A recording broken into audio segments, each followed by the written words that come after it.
Chapter 1786. Felwood's heart skipped a beat. Dozens of times more work than a private airport? What was Chun Zhao trying to do? Of course, I can't give this project to your company alone, Chun Zhao said. But I'll try my best to give you the project as long as it's within your company's capabilities. Felwood's heart almost jumped out his chest. Chun Zhao didn't tell him, but Felwood felt that Chun Zhao didn't tell him because it was a trade secret. But the few words Chun Zhao had revealed were enough to shock him. If he could take over this project, even if it wasn't all of it, after finishing this job, he would be able to retire. As for Chun Zhao lying to him, Felwood had never considered this problem. For one, Chun Zhao didn't need to lie to him at all.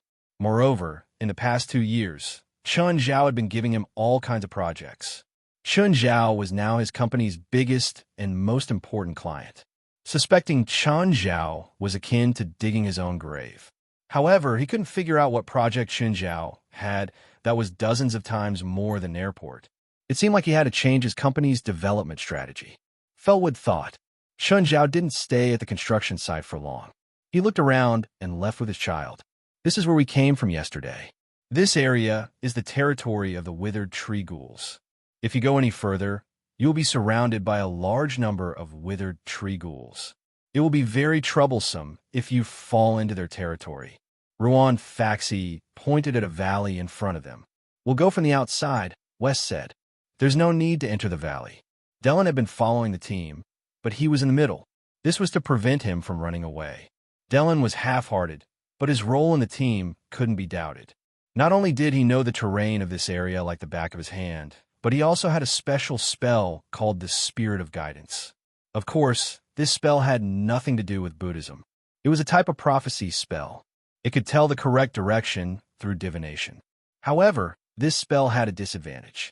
If the same question was asked repeatedly, the mana consumption would double. For example, they were looking for the Nordic giants. The first time they used this spell to ask for the correct direction, it didn't consume much mana. The second time he asked the same question, the magic power would double.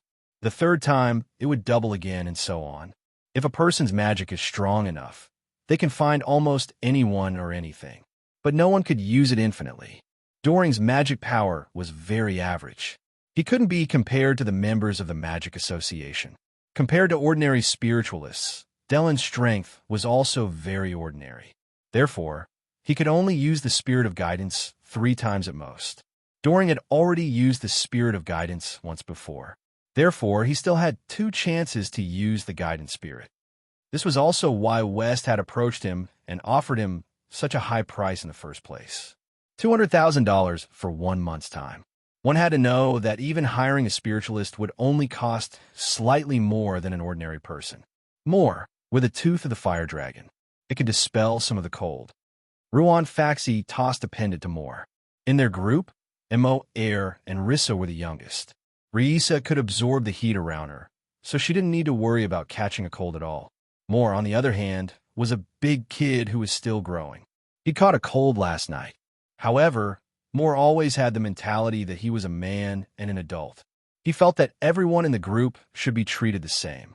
He would eat what others ate. He would use what others used. But he clearly didn't have the ability, yet he liked to show off. More were it, Wes said. Otherwise, I'll call the president and have him come and take you away. Okay, I'll wear it. Suddenly, Doring noticed the tooth of the fire dragon hanging around Moore's neck. Doring's heart skipped a beat. It was faintly emitting pure flame power. Could it really be a dragon tooth? If it really was a dragon tooth, these guys were too extravagant. They actually hung the dragon tooth around their necks like a pendant. If given to an alchemist, this dragon tooth could definitely be made into a high-quality magic tool. These Americans were indeed a bunch of nouveau riche. They didn't have any ability at all, but they were rich. Doring didn't know that the dragon tooth hanging around Moore's neck was of the lowest quality. It was the kind that nobody wanted. Ruan Faxi couldn't be bothered with magic at all. He simply polished it and pierced it to use as a pendant. The association didn't have too many dragon parts. For example, each of them was wearing a tight-fitting dragon scale undergarment. Who didn't have 1 or 2 dragon magic tools? But even if he said that to Doring, he probably wouldn't believe it either. Doring's eyes flashed. He had to find an opportunity to get this dragon tooth pendant. The fog seems to have dispersed today. Yes, it's much easier to walk. Everyone was in a better mood. Nobody liked walking in the fog anymore. Because of the fog, even their companions could only see blurry figures, which was a huge problem for them. Their faces were covered in mist after walking for a while. It was very uncomfortable. It seems to be dry around here. There should be some firewood. Why don't we rest here today and catch some game? We haven't had cooked food for days, Gaia suggested. Although compressed food could also fill one's stomach, not everyone could stand the boredom of compressed food. Gaia, Klaus, and the Lightning team were retired soldiers. They could barely tolerate it, but the others couldn't. Wes thought for a moment. All right, then we'll rest here today. Doring was completely speechless at these Americans. They had only walked for half a day, and they were already stopping. With their speed, when would they be able to find the giants? Doring looked down on West, and the others even more. But this was good. Demas had already sent him a message. He had already contacted the Sacred Flame sect. The slower they walked, the earlier they could meet the people from the Sacred Flame sect. It was impossible for this motley crew to fight against the people from the Sacred Flame sect. That group of Sacred Flame sect disciples were all extremely vicious and evil. They were perverse and vicious, and their methods were extremely cruel. As long as they were their enemies, there was almost no one left alive. Doring looked forward to seeing their expressions when they met the Sacred Flame sect. Chapter 1787. Today, Portia followed Chen Zhao to Seagate again. The people from Seagate reported the progress of the yacht to Chen Zhao. Of course, there wasn't much progress. The yacht had just officially started construction. However, the person in charge of Seagate invited Chen Zhao to visit their headquarters warmly. However, Chen Zhao wasn't really interested. He had to go all the way to their company in Italy. So, Chen Zhao could only say that he was busy. After leaving Seagate, Portia stared at Chen Zhao speechlessly. Boss, did you invest all your money in luxury goods? Chen Zhao's Mirror Lake Villa was only worth $10 to $20 million at most. The private airport and private jet were still in preparation. However, Chen Zhao had actually invested more than $300 million into this private yacht. Portia couldn't imagine how luxurious a yacht worth $300 million was. More importantly, Chen Zhao already had a yacht, the Hydra. In Portia's eyes, the Hydra was unimaginably luxurious. But the Hydra was only $80 million. How luxurious would a new yacht that was 4 times more expensive than the Hydra be? I'm rich, so I can do whatever I want, Chen Zhao said matter-of-factly. Up until now, Portia hadn't seen many of Chen Zhao's valuable properties. Marina Restaurant was one, but it clearly couldn't support all of Chen Zhao's top luxury goods. She knew that Chen Zhao had a brewery, but to Portia, a brewery alone wasn't enough. In fact, the brewery was Chen Zhao's biggest source of income. Dash and Beer had already spread across the entire North American market with Mara Supermarket. Of course, the main market was still in California. The California beer market was completely dominated by Dashin. North America was also constantly eroding the market share of the former beer giants. The international brands had contacted Denver a few times, hoping to buy Dashin beer. Of course, it ended in failure. Chen Zhao sold the golden chicken that laid eggs and then invested a large amount of cash that he didn't know where to go. Chen Zhao was either crazy or stupid. The only thing that could beat Dashin beer now was its production capacity. But no one could solve this problem. Dashin beer's production capacity wasn't limited by food. It was limited by the water of Mirror Lake. The only water source of Mirror Lake was the small waterfall hanging in front of the villa. The flow of this waterfall was basically the largest output of Dashin beer. Of course, so far, Dashin beer had not reached its true production capacity. Ever since Mountain Beer's production doubled 2 months ago, Chen Zhao's income also doubled. Denver had also transformed from an unemployed man who had been driven out of his home by Happy Dollar Beer into a billionaire. Even if he only held 5% of the shares, this 5% of shares, whether in terms of value or long-term stable income, was enough to make him a billionaire. Of course, he didn't completely trust Denver. But apart from 1 or 2 spies, Chun Zhao had almost no restrictions on Denver. He and Chun Zhao were now bound by benefits, so he wouldn't do anything that would harm Chun Zhao's interests. Recently, Winip had been trying to charm Chun Zhao again. She even asked Fei Lai to give him pillow talk. He wanted to buy some shares of Mountain Beer and even encouraged Chun Zhao to list Mountain Beer. Fortunately, Fei Lai knew what to do. After all, they were family now. She wouldn't do something that would harm her family's interests for Winip. The value of Dashin Beer's shares was limitless. If Mountain Beer went public, it would hurt Chun Zhao the most because he was the absolute owner now. This was because he was the absolute shareholder now. Once Mountain Beer went public, his shares would be diluted.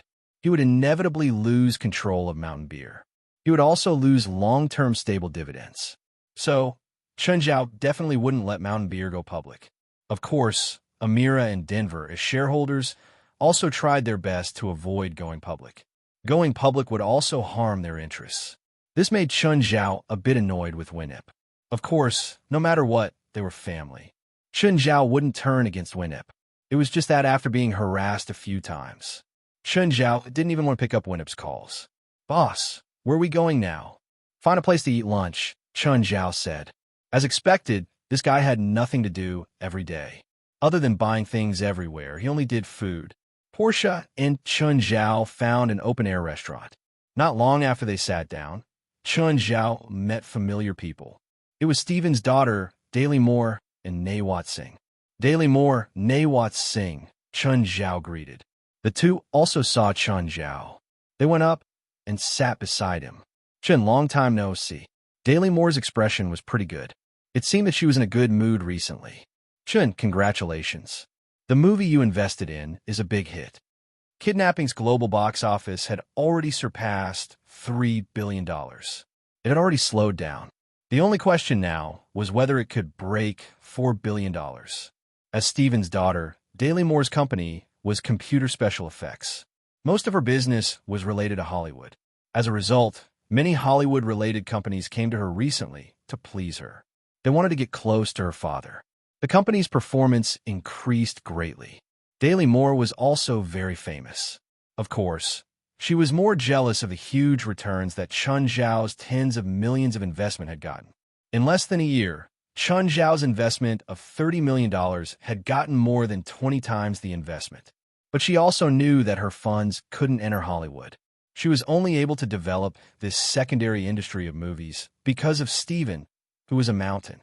"Miss, you are my personal assistant, Portia," Chun Zhao said. "Portia, this is Daly Moore, and this is Nawat Singh." "Hello." Portia stood up and went to a nearby seat. She gave the table to Chun Zhao and the two girls. "Nawat, you used weakness mirror on me last time. Let's try again. I want to see if I've improved recently." Nawat Singh remembered that she'd used weakness mirror to borrow Chun Zhao's left arm to teach her sister a hard lesson. "Then I'll have to offend you." Nawat Singh had improved a lot recently. She also wanted to test it on Chun Zhao. Moreover, she had also mastered mirror magic, which was a step further than weakness mirror. 9 Heaven's Divine King. Chapter 1788. "Mr. Chun, this time I won't use weakness mirror. I'll use real mirror magic." "No problem." Chun Zhao nodded. Weakness mirror, as the name suggested, was to copy the opponent's weakness and then create a magical connection. Then it would attack the opponent by hurting themselves. Mirror image, on the other hand, was the ability to copy a certain spell of the opponent or a certain part of the opponent's body. Chun Zhao immediately felt a spell approaching him, but it was an invisible spell. It couldn't be seen or touched. He could only sense it. But the moment the spell touched Chun Zhao, it disintegrated. Chun Zhao's non-elemental constitution was effective. Normal directional spells wouldn't be effective against Chun Zhao, unless the directional spell was shockingly powerful. If Nawat's had Tamamo no Mei's power, Chun Zhao's non-elemental constitution wouldn't have any effect. But Nawat's clearly didn't have that power. Nawat's was stunned for a moment. The feeling in her body was so strange. Did it work? Or did it fail? Wait, my magic is fading. Nawat stood up abruptly and stared at Chun Zhao in shock and anger. What did you do to me? What? Chen Zhao was confused too. What was the meaning of Navot's singer's sudden accusation? My magic is fading. Magic fading? Chen Zhao was confused. No. Wait. Chen Zhao suddenly looked at Navot Singh. Did her spell succeed? Did her sight successfully copy his non-elemental constitution? Daily Moore hit Navots with a fireball. I need to confirm something. Navots saw Chen Zhao's eyes. She didn't understand his intentions. But his magic fading didn't seem to be his own doing. Navots nodded at Daily Moore. A small fireball rose from Daily Moore's finger, and she pointed at Navots. The fireball extinguished the moment it neared Navots. As expected. Chen, what's going on? Navots copied some of my abilities. She's immune to most directional spells.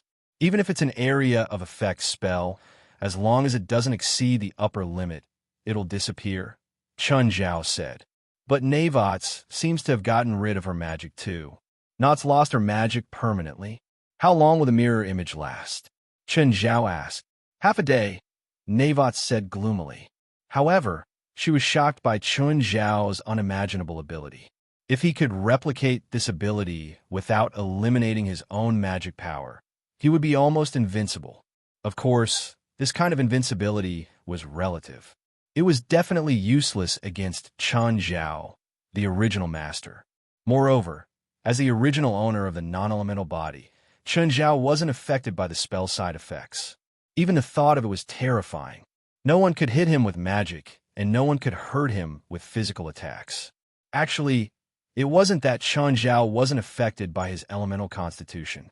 It was because his current cultivation system had changed from magical power to immortal power. However, Chen Zhao had only learned the neutral elemental constitution when his magic power had turned into immortal power. That was also a watershed. Navot Singh could replicate a non-elemental constitution. In a sense, she was already very powerful. Sorry, Chun, I was rude just now. Navots was very embarrassed. She'd misunderstood and thought that Chen Zhao had done something to her. Not far away, Portia was confused. Weren't Chen Zhao friends with those two women? They seemed to have had an intense argument just now. The woman even stood up in agitation. But then, they seemed to have reconciled. Portia filled in the blanks in her head. What relationship did Chen Zhao have with them? They were asking for a breakup fee or something. After lunch, Daily Moore and Navot Singh left. Navots, what are you looking at? I saw you studying your arms for half a day. I'm studying the mirror image ability I copied from Chun. Isn't it just eliminating magic and magical power? Not just that. Navots Singh shook her head. This feeling is really addictive. Is it that comfortable? You haven't tried it before, so of course you can't understand, Navot said. When can I learn mirror image? You haven't even learned the weakness yet. Don't bite off more than you can chew. Suddenly, Daily Moore slammed on the brakes. Your sister is here again. Daily Moore turned to look at Navot Singh. This wasn't the first time. Navot Singh's sister, Okula Singh. She would harass Navot Singh once or twice a month. Of course, every time Okula appeared, he was very good at picking the right place. She would always calculate their route and attack in a place where there was no one. Daily Moore often teased Navot Singh, saying that her sister was like a villain in a movie. She would harass her and then run. Okula's wind beasts blocked the front of the car. I won't get out, Daily Moore said to Navots. You deal with it yourself. Navot's face was filled with helplessness. After getting off the car, he looked around. Nots Hingis saw the air flowing around her. At the same time, she saw 3 people hiding behind cover. The 3 of them had different colored cheese flowing around their bodies. One of them seemed to be red, the second was gray, and the third was yellow. Navots could easily identify the 3 of them. Okula, come out. I see you. Navot Singh didn't move. There was no movement. Oculus seemed to be planning a sneak attack. Navot Singh was speechless. Her sister had come at the wrong time. She had borrowed power that didn't belong to her. Although Navot Singh didn't have any magic now. But right now, she was unprecedentedly powerful. Navot Singh even felt like she was invincible. Okula, Barbara Rush, and Domingo, I know you're hiding behind cover. Come out. Navot shouted again. You want these wind-howling beasts to attack me first, and then you can ambush me. To be honest, Navat Singh was surprised that her sister had found Barbara Rush and Domingo. Unfortunately, no matter how many people there were today, she was confident that she could defeat them. The power that didn't belong to her gave her courage. Chapter 1789. Barbara Rush and Dominguez were of the same family as Nawat's Shingles and Okula's Shingles. But the two of them clearly didn't get along with Navat's. Instead, they shared the same interests as her sister, Akula. As a matter of fact, Akula and two others were blocking Navat Singh. Navat's Shingles didn't even understand what kind of power she had. Of course, her enemies didn't understand either. After the last few attacks, Akula Singh realized that his sister wasn't that powerful. A few months ago, when Akula fought with her sister, she realized that her sister had an enhancement spell. But after he calmed down, Akula understood. That enhancement spell wasn't her sister's, but a mirror spell. After a few confrontations, Akula confirmed that her sister indeed didn't have any strengthening spells. Akula Shingles was fully prepared for this attack. However, for some unknown reason, his sister actually directly pointed out their intentions. The three of them could only walk out from behind cover. "I told you, with our strength, there's no need to go through so much trouble," Barbara said unhappily. Barbara's face was filled with radicalism and excitement. Her palms were dyed red, not like normal flames. Instead, it was as bright as fresh blood. Barbara wasn't an elemental witch. She was a fury witch. Actually, it was similar to Tank. She became stronger through anger. The difference was that Tank turned anger into physical strength. Barbara, on the other hand, turned her anger into a scorching flame. Dominguez stood there calmly. Akula Singh wasn't a man who was good at trickery to begin with. Therefore, after being exposed by her own sister, she felt a little embarrassed. She was also a little shy and immediately attacked Navat's to cover up her blushing face. A few howling wind beasts charged at Navat's. Navat's body lightened, and she flew up. Everyone present was stunned by this action, including Navat's Singh himself. She didn't think that one day she would be able to fly in the air. Navat's just wanted to avoid the wind howler beast's attack, but he didn't expect his body to instinctively dodge into the air. Okula, Barbara, and Domingo all raised their heads to look at Navat Singh, who was in the air. Disbelief was written all over their faces. But Barbara was the first to react. She aimed both palms at Navat, who was in midair. "Go to hell!" Bang! Navat's body exploded violently.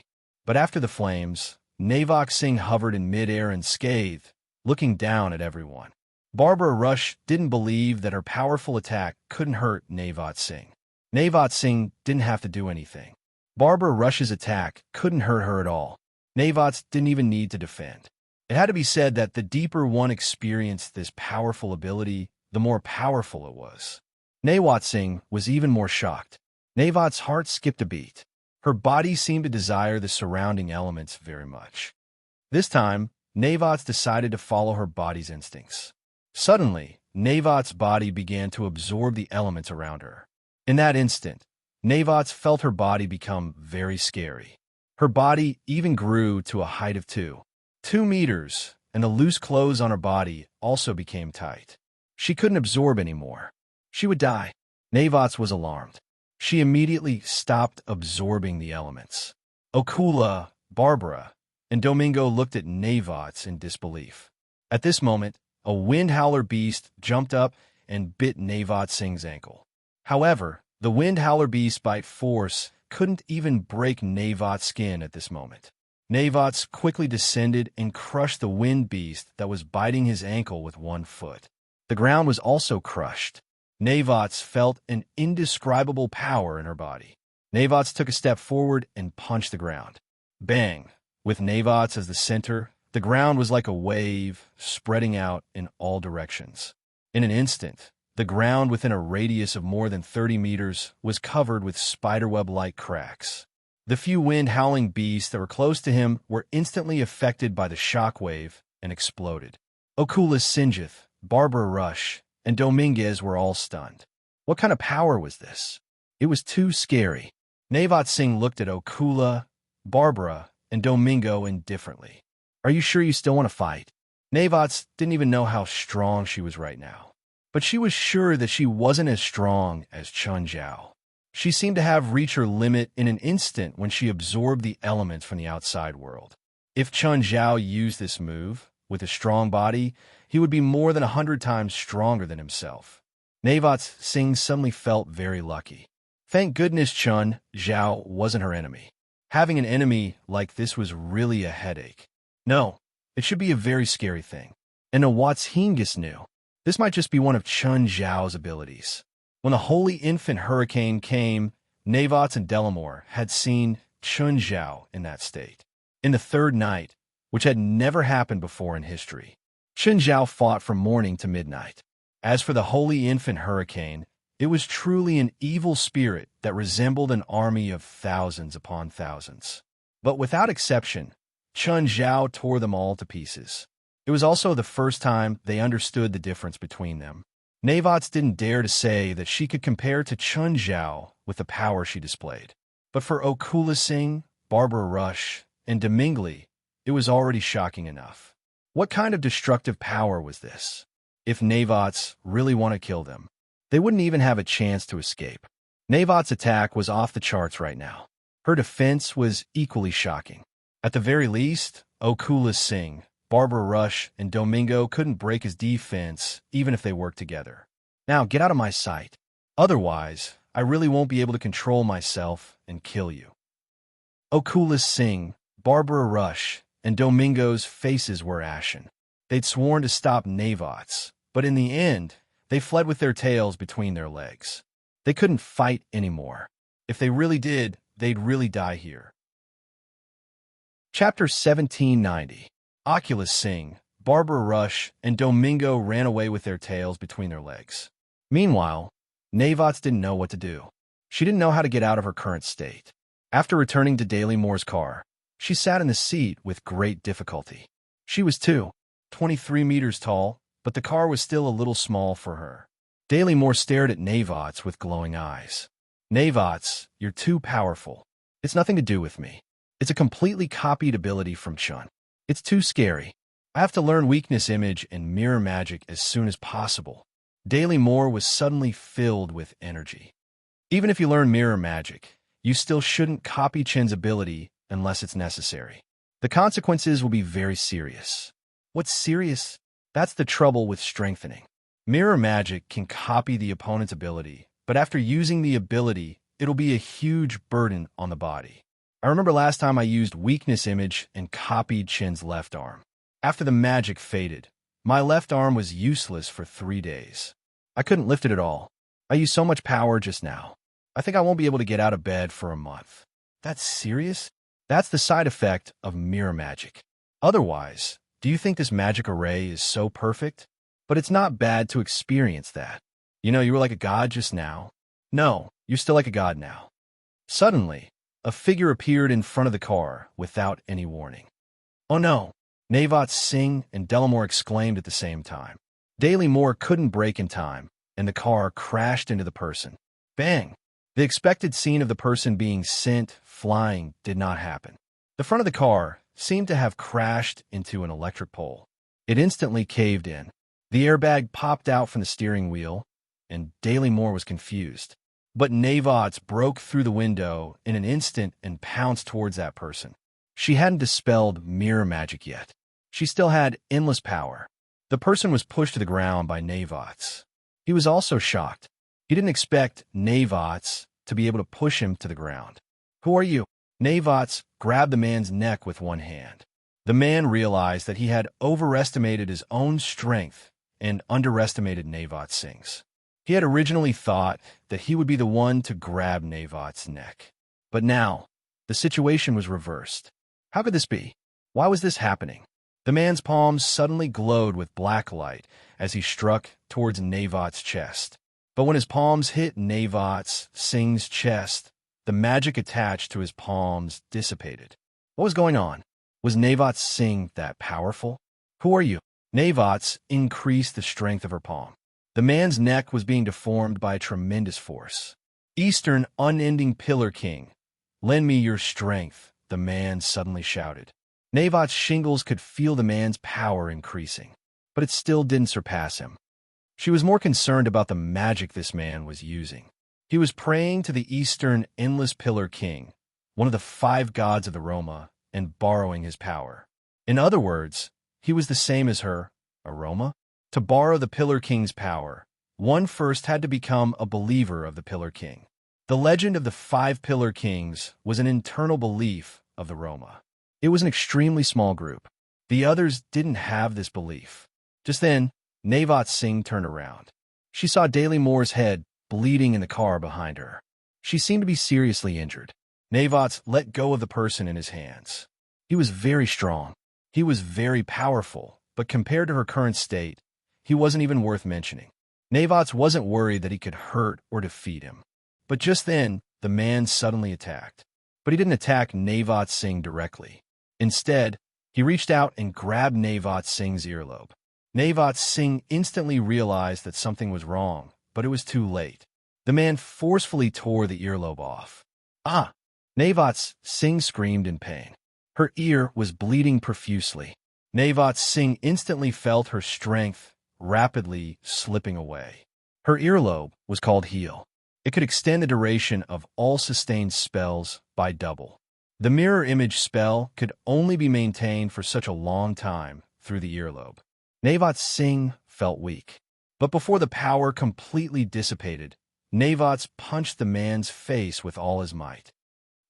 The man's face was punched by Navot Singh, and he flew more than 10 meters away. Navot Singh fell to the ground in pain. She had no strength left to chase. The man stood up shakily. He looked at Navot Singh and then at the earlobe in his hand. He was hesitant. Should he kill Navot Singh now? After all, the threat that Navot gave him was too strong. But he wasn't in a good state either. His face was covered in blood. Blood seeped out of his mouth, nose, and ears. His head felt like it was splitting. It was extremely painful.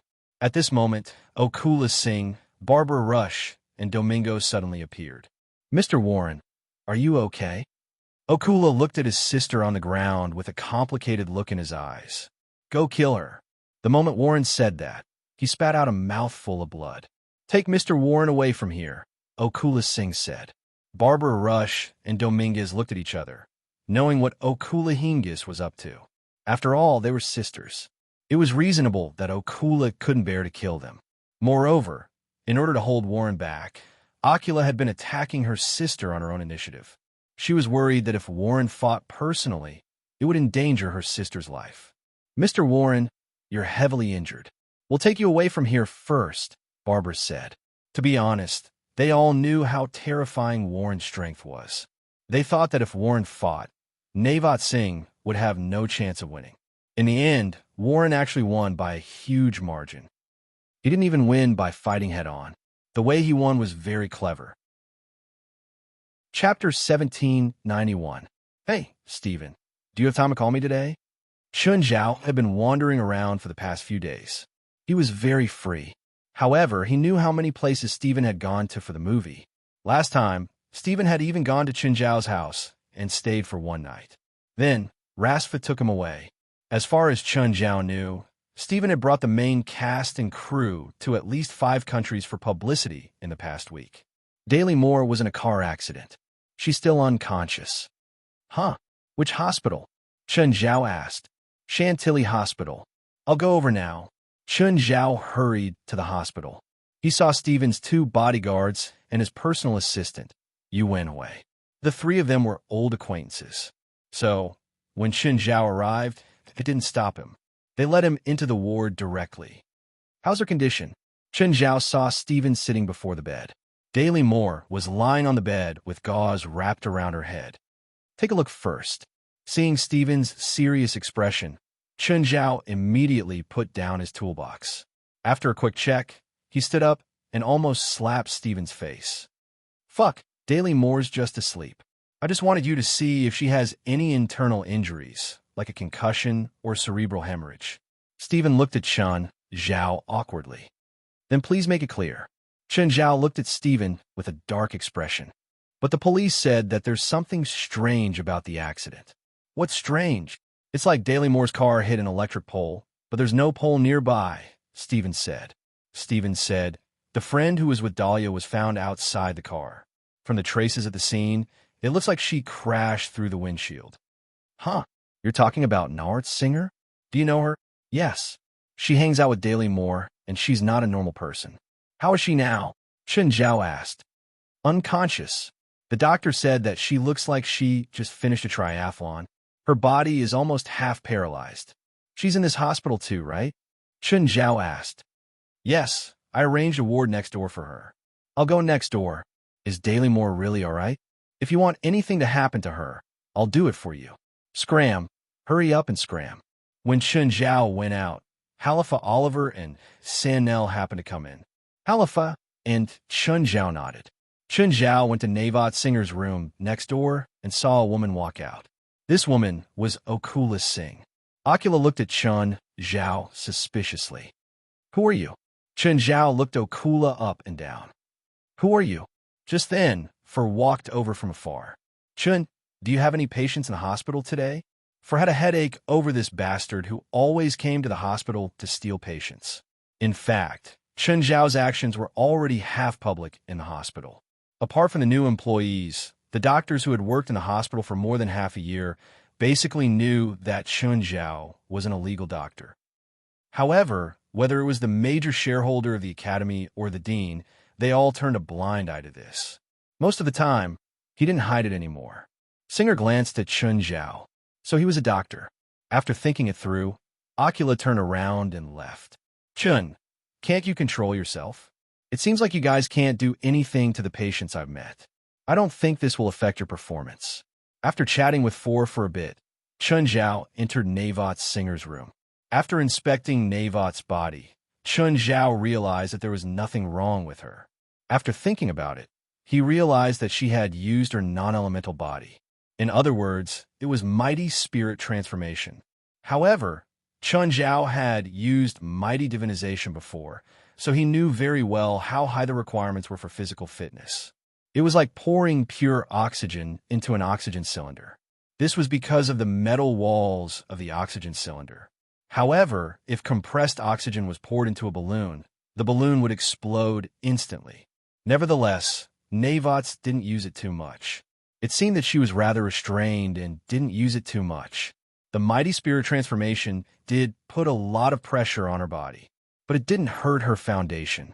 Actually, Navats was like an athlete who had overdone her exercise. Her muscles were too tired, so she wasn't really injured. However, Chen Zhao also noticed the damage on Navat's left ear. Chen Zhao wasn't sure what had caused the damage.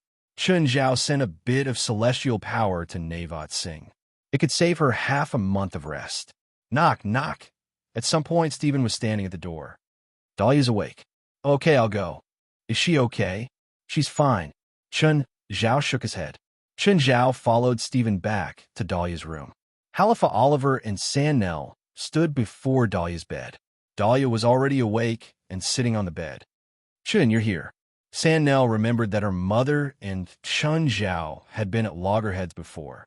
Later, her grandfather had been the middleman, and Chen Zhao had reconciled with her mother. However, she really didn't know that Chen Zhao and her mother had such a good relationship. Oliver, Sanel, you two go out first, Stephen said. Chen, give Dahlia a checkup. Halifa was instantly unhappy. She looked at Stephen coldly. Why don't you go out? You can be here, but I can't. I'll go out too, okay? Stephen said angrily. After the three left, Chen Zhao sat on a nearby chair. Tell me, what happened? I'm a bit confused about the details. Dahlia told him what had happened after lunch yesterday. First, Navat's sister had brought people to attack her. Then there was the car accident. As for the accident, Daily Moore remembered it clearly. However, after the airbag popped out, Dahlia was in a daze. Chen Zhao heard more clearly. The two groups of people who attacked Navats were probably from the same group. They were all after Navat's earring. Judging from this, the earring should be a magic item passed down by Navat's family. 9 Heavens, Divine Emperor. Chapter 1792. Chen Zhao looked at Delamore. After a long silence, he asked, Do you need me to do something? Wait until Knots wakes up. I'll listen to her. On the day little Larissa was born, Delamore and Not Singh came to help Chun Zhao. Whether they were effective or not, Chun Zhao would remember this favor. Daily Moore, on the other hand, was much calmer. She could tell that Not Singh could get rid of her troublemaking sister many times. But she had never really done it. This meant that she still had feelings for her sister. So, Delamore didn't want to make the decision for her. After Not Singh woke up, she would support her no matter what decision she made. In the end, Chun Zhao was an outsider. The favor was there, so he didn't mind being a knife for someone. After Chun Zhao left the ward, he said a few words to Stephen, Halifa, Oliver, and Sanger. Halifa watched as Chun Zhao and Stephen exchanged glances. Even a blind person could tell that they had something on their minds. Chun Zhao and Stephen were birds of a feather, but Chun Zhao didn't have much of a relationship with her. Even if she asked, Chun Zhao probably wouldn't tell her. However, Halifa couldn't understand why she was clearly closer to Delamore than Stephen. What could Chun Zhao and Stephen know that Delamore couldn't let her know? Halifa's heart ached, and she was furious. But she wouldn't show it. Plus, if she asked now, there was no guarantee that Stephen would mock him. "Stephen, I'll leave Delamore to you," Halifa said. "I have something to do with the company. I'll leave now." After that, Halifa left with Sanger. Stephen finally asked, "Chun, what did you and Delamore talk about? Did she get into some kind of trouble? You have to help her." Stephen's mind was filled with all sorts of movie plots, like how a secret organization wanted to kill Delamore. That was why filmmakers were so jumpy. Nothing big, just a few blind people. "Delamore doesn't want me to interfere, which means she can handle it," Chun Zhao said casually. He didn't say everything so that Stephen wouldn't worry too much. Really, stop nagging. If something really happened, would I just stand by and watch?" Chun Zhao rolled his eyes. Let's go take a look at the piece of land I recently acquired." Stephen was in a good mood. "Your daughter is still in the hospital. Are you sure you can come down peacefully? You've already checked that she's fine. What's there for me to worry about? Besides, if something really happens to Dahlia, I'll rob Mirror Lake. You owe me. Is your daughter only worth a piece of land?" Yuanwei stayed behind to take care of Dahlia. The two bodyguards followed beside Stephen. Chun Zhao and Stephen sat in the back seat. "Old thing, I'm with you, but you still want two bodyguards to follow me. You don't trust me." The two bodyguards sitting in front were rolling their eyes. One of the two bodyguards was Famutus. She was one of the people who knew Chun Zhao's true colors. The other bodyguard came after Famutus, but he also knew that Chun Zhao and Stephen were so close that they were almost in the same boat. And Chun Zhao always liked to play such nasty jokes. "If I don't trust you, I'll tell them to kill you." Stephen glared at Chun Zhao. "By the way, Famutus, how's Evan?" "Not bad. He's gotten fatter." Famutus's income was stable now. He wasn't like before, when he could only feed Evan dog food. Stephen still paid Famutus a high salary. After 40 minutes of driving, they finally stopped. But it wasn't because they'd reached the ground. The road behind them was too hard to drive on. They could only get out and walk. The road behind them was a dirt road. Although it had been built, it hadn't been repaired for a long time. However, the environment here was indisputable. It was even better than the original Mirror Lake. They were at the top of the mountain. Looking into the distance, it was full of greenery. When the four reached the top, they were already drenched in sweat. However, a gemstone-like lake came into view. Chun Zhao gasped and turned to look at Stephen.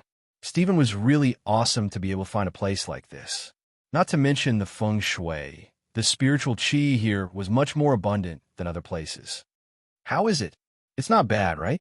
Stephen asked, rather proud. "Not bad, really not bad," Chun Zhao said sincerely.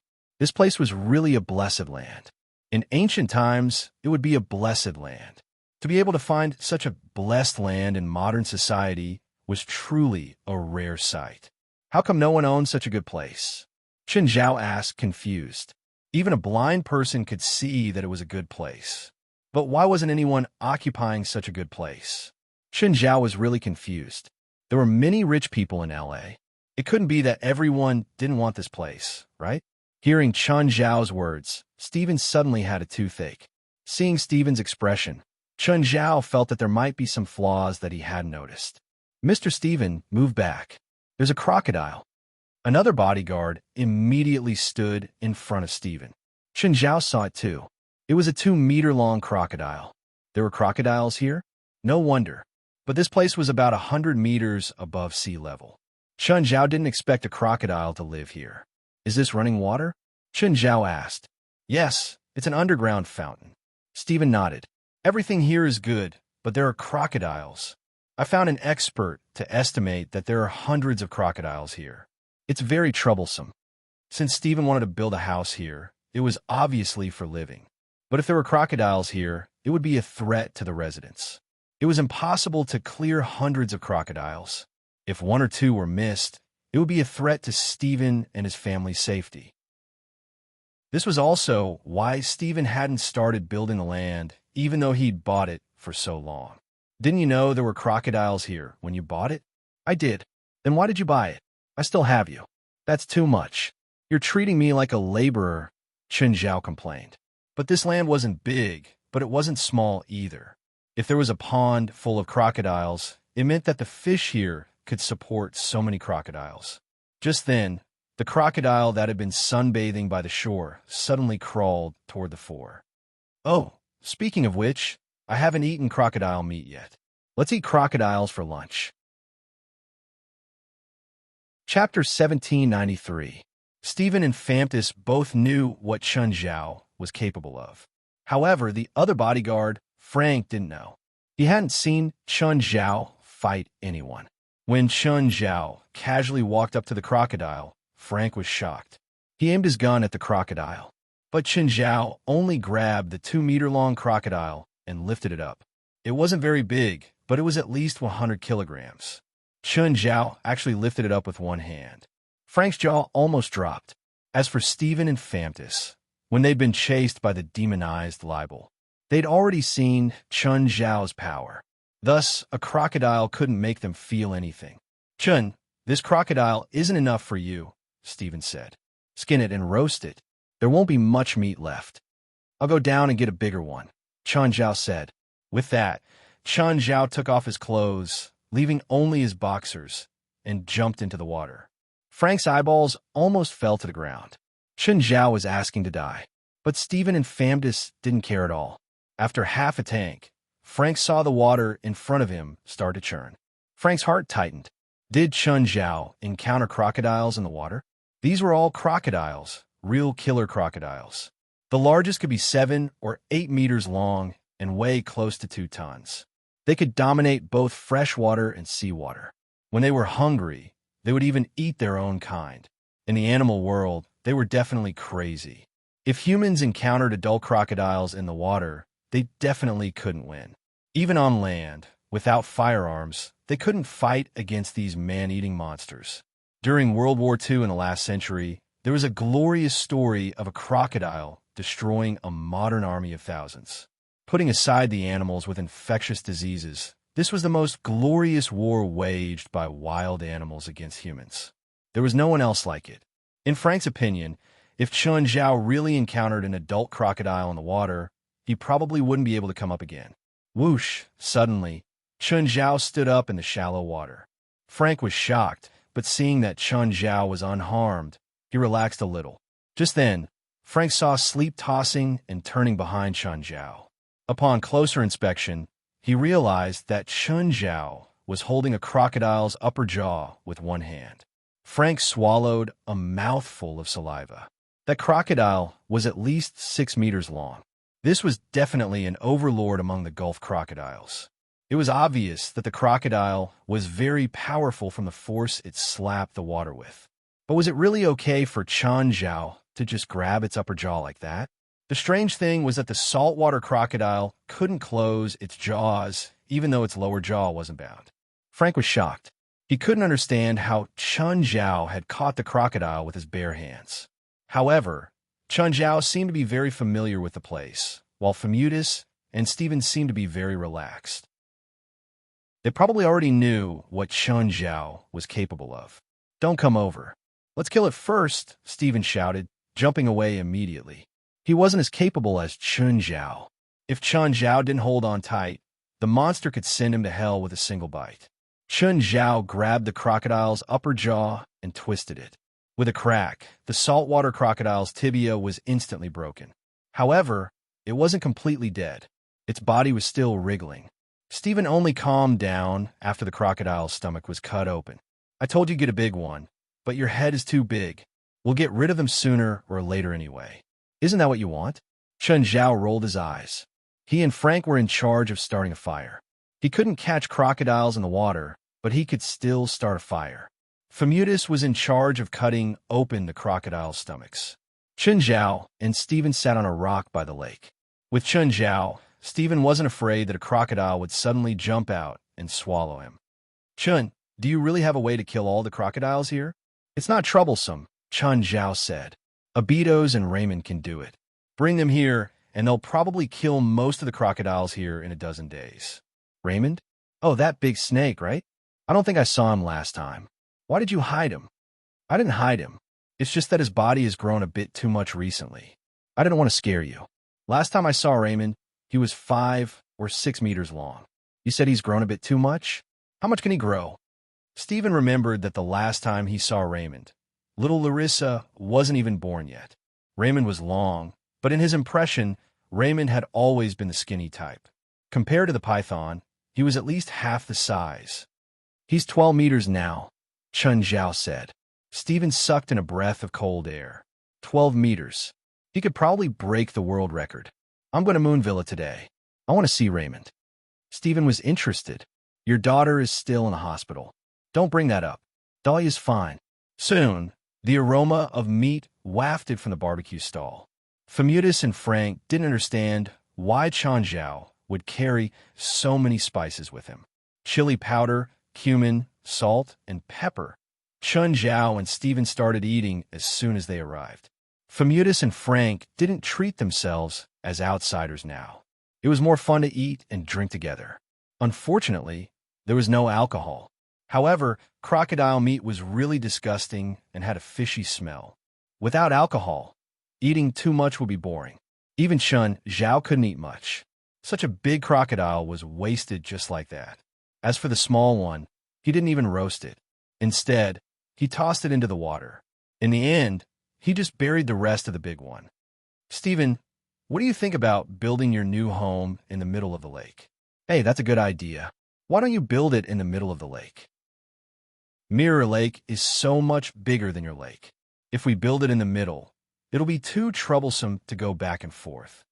They stayed at the top of the mountain for half a day. It wasn't until 3 in the afternoon that they went down. Stephen gave Yu Wenhui a call and asked about Delamore's situation. After making sure that everything was fine, he followed Chun Zhao to Moon Villa. Today, Portia stayed at Moon Villa to take care of little Jerlin and Larissa. Portia saw that Chun Zhao had left her, Jerlin, and Larissa at home. Portia thought that she would have a chance to uncover the mystery of Moon Villa's chef. In the end, she waited in the kitchen until noon, but no one came to cook. She was very disappointed. In the end, she could only cook herself. When she saw Stephen, she immediately started fawning over him again. She wasn't even this friendly to Chun Zhao, who paid her salary. Chapter 1794. Stephen was also shocked when he saw Raymond. Luckily, Raymond was still Raymond. Even though he had changed, he was still Raymond. After the initial shock, Stephen quickly calmed down. He observed Raymond with interest. This was not the first time Stephen had seen Raymond. Stephen had come into contact with Raymond when he was just a little snake. Stephen knew how intelligent Raymond was. Famutus and Frank, on the other hand, were frightened. They were afraid that the snake would swallow Stephen. What was a 12-meter snake? In this era, there were almost no snakes over 10 meters. It was not that there were none, but it was hard to find. Unless one ran to the deepest part of a tropical rainforest, they would not be found. Pythons and snakes were two different species. Raymond was a snake, not a python. But Raymond had the agility of a snake and the huge body of a python. The combination of the two was the scariest. If it was just a python in an open area, no matter how big it was, it would not be a threat to a rational person. Because the python's mobility was too poor, The water was their main battlefield. Snakes were fast, but they were too small. A wooden stick could teach a snake how to sit. Raymond also had a characteristic that snakes and pythons did not have. He could chew. He ate by chewing like a mammal. So, he did not need to strangle his prey like a python, nor did he need to rely on poison like a poisonous snake. Raymond had all the advantages of snakes and pythons, and even abilities that they did not have. Not far. The people from the Holy Fire sect were not far. He would meet them in at most a day. Dylan thought to himself. The journey these few days was getting more and more difficult. This was not a tropical rainforest, but the journey was also difficult. It had been raining for days, not stopping for a moment. Norway was in northern Europe, so it was cold and humid all year round. This was where the equipment of the supernatural organization came into play.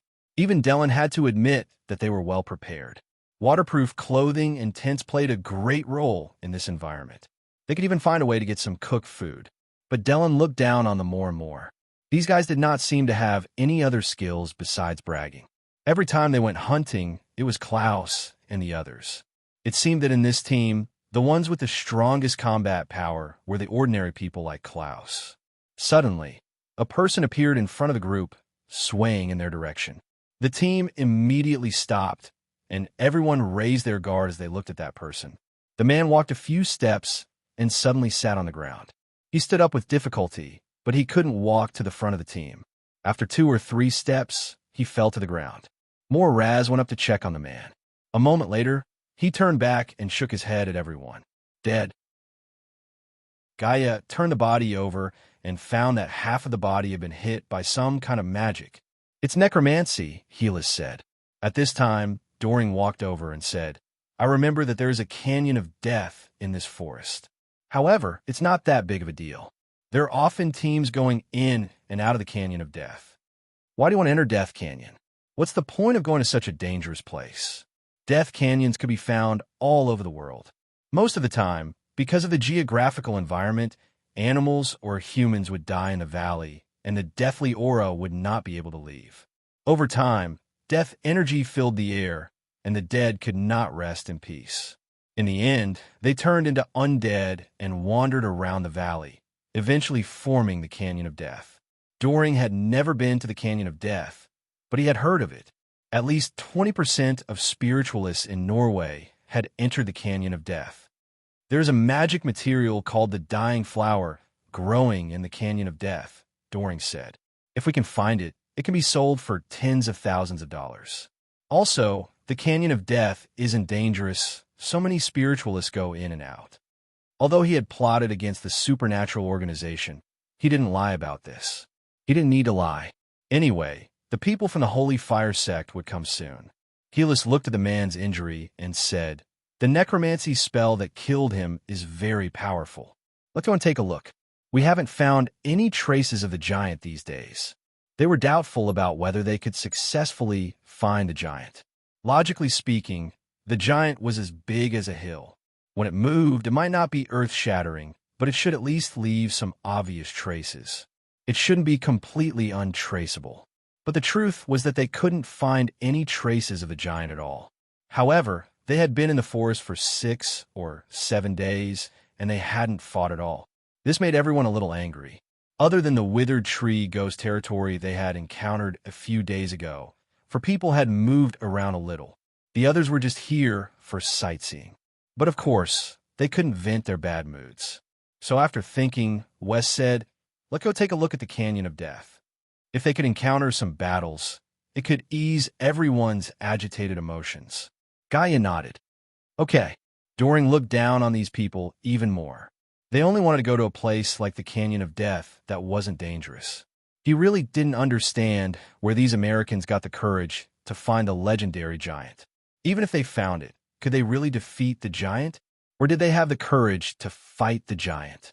But he was kind enough to show them the way. After all, these Americans didn't lack money.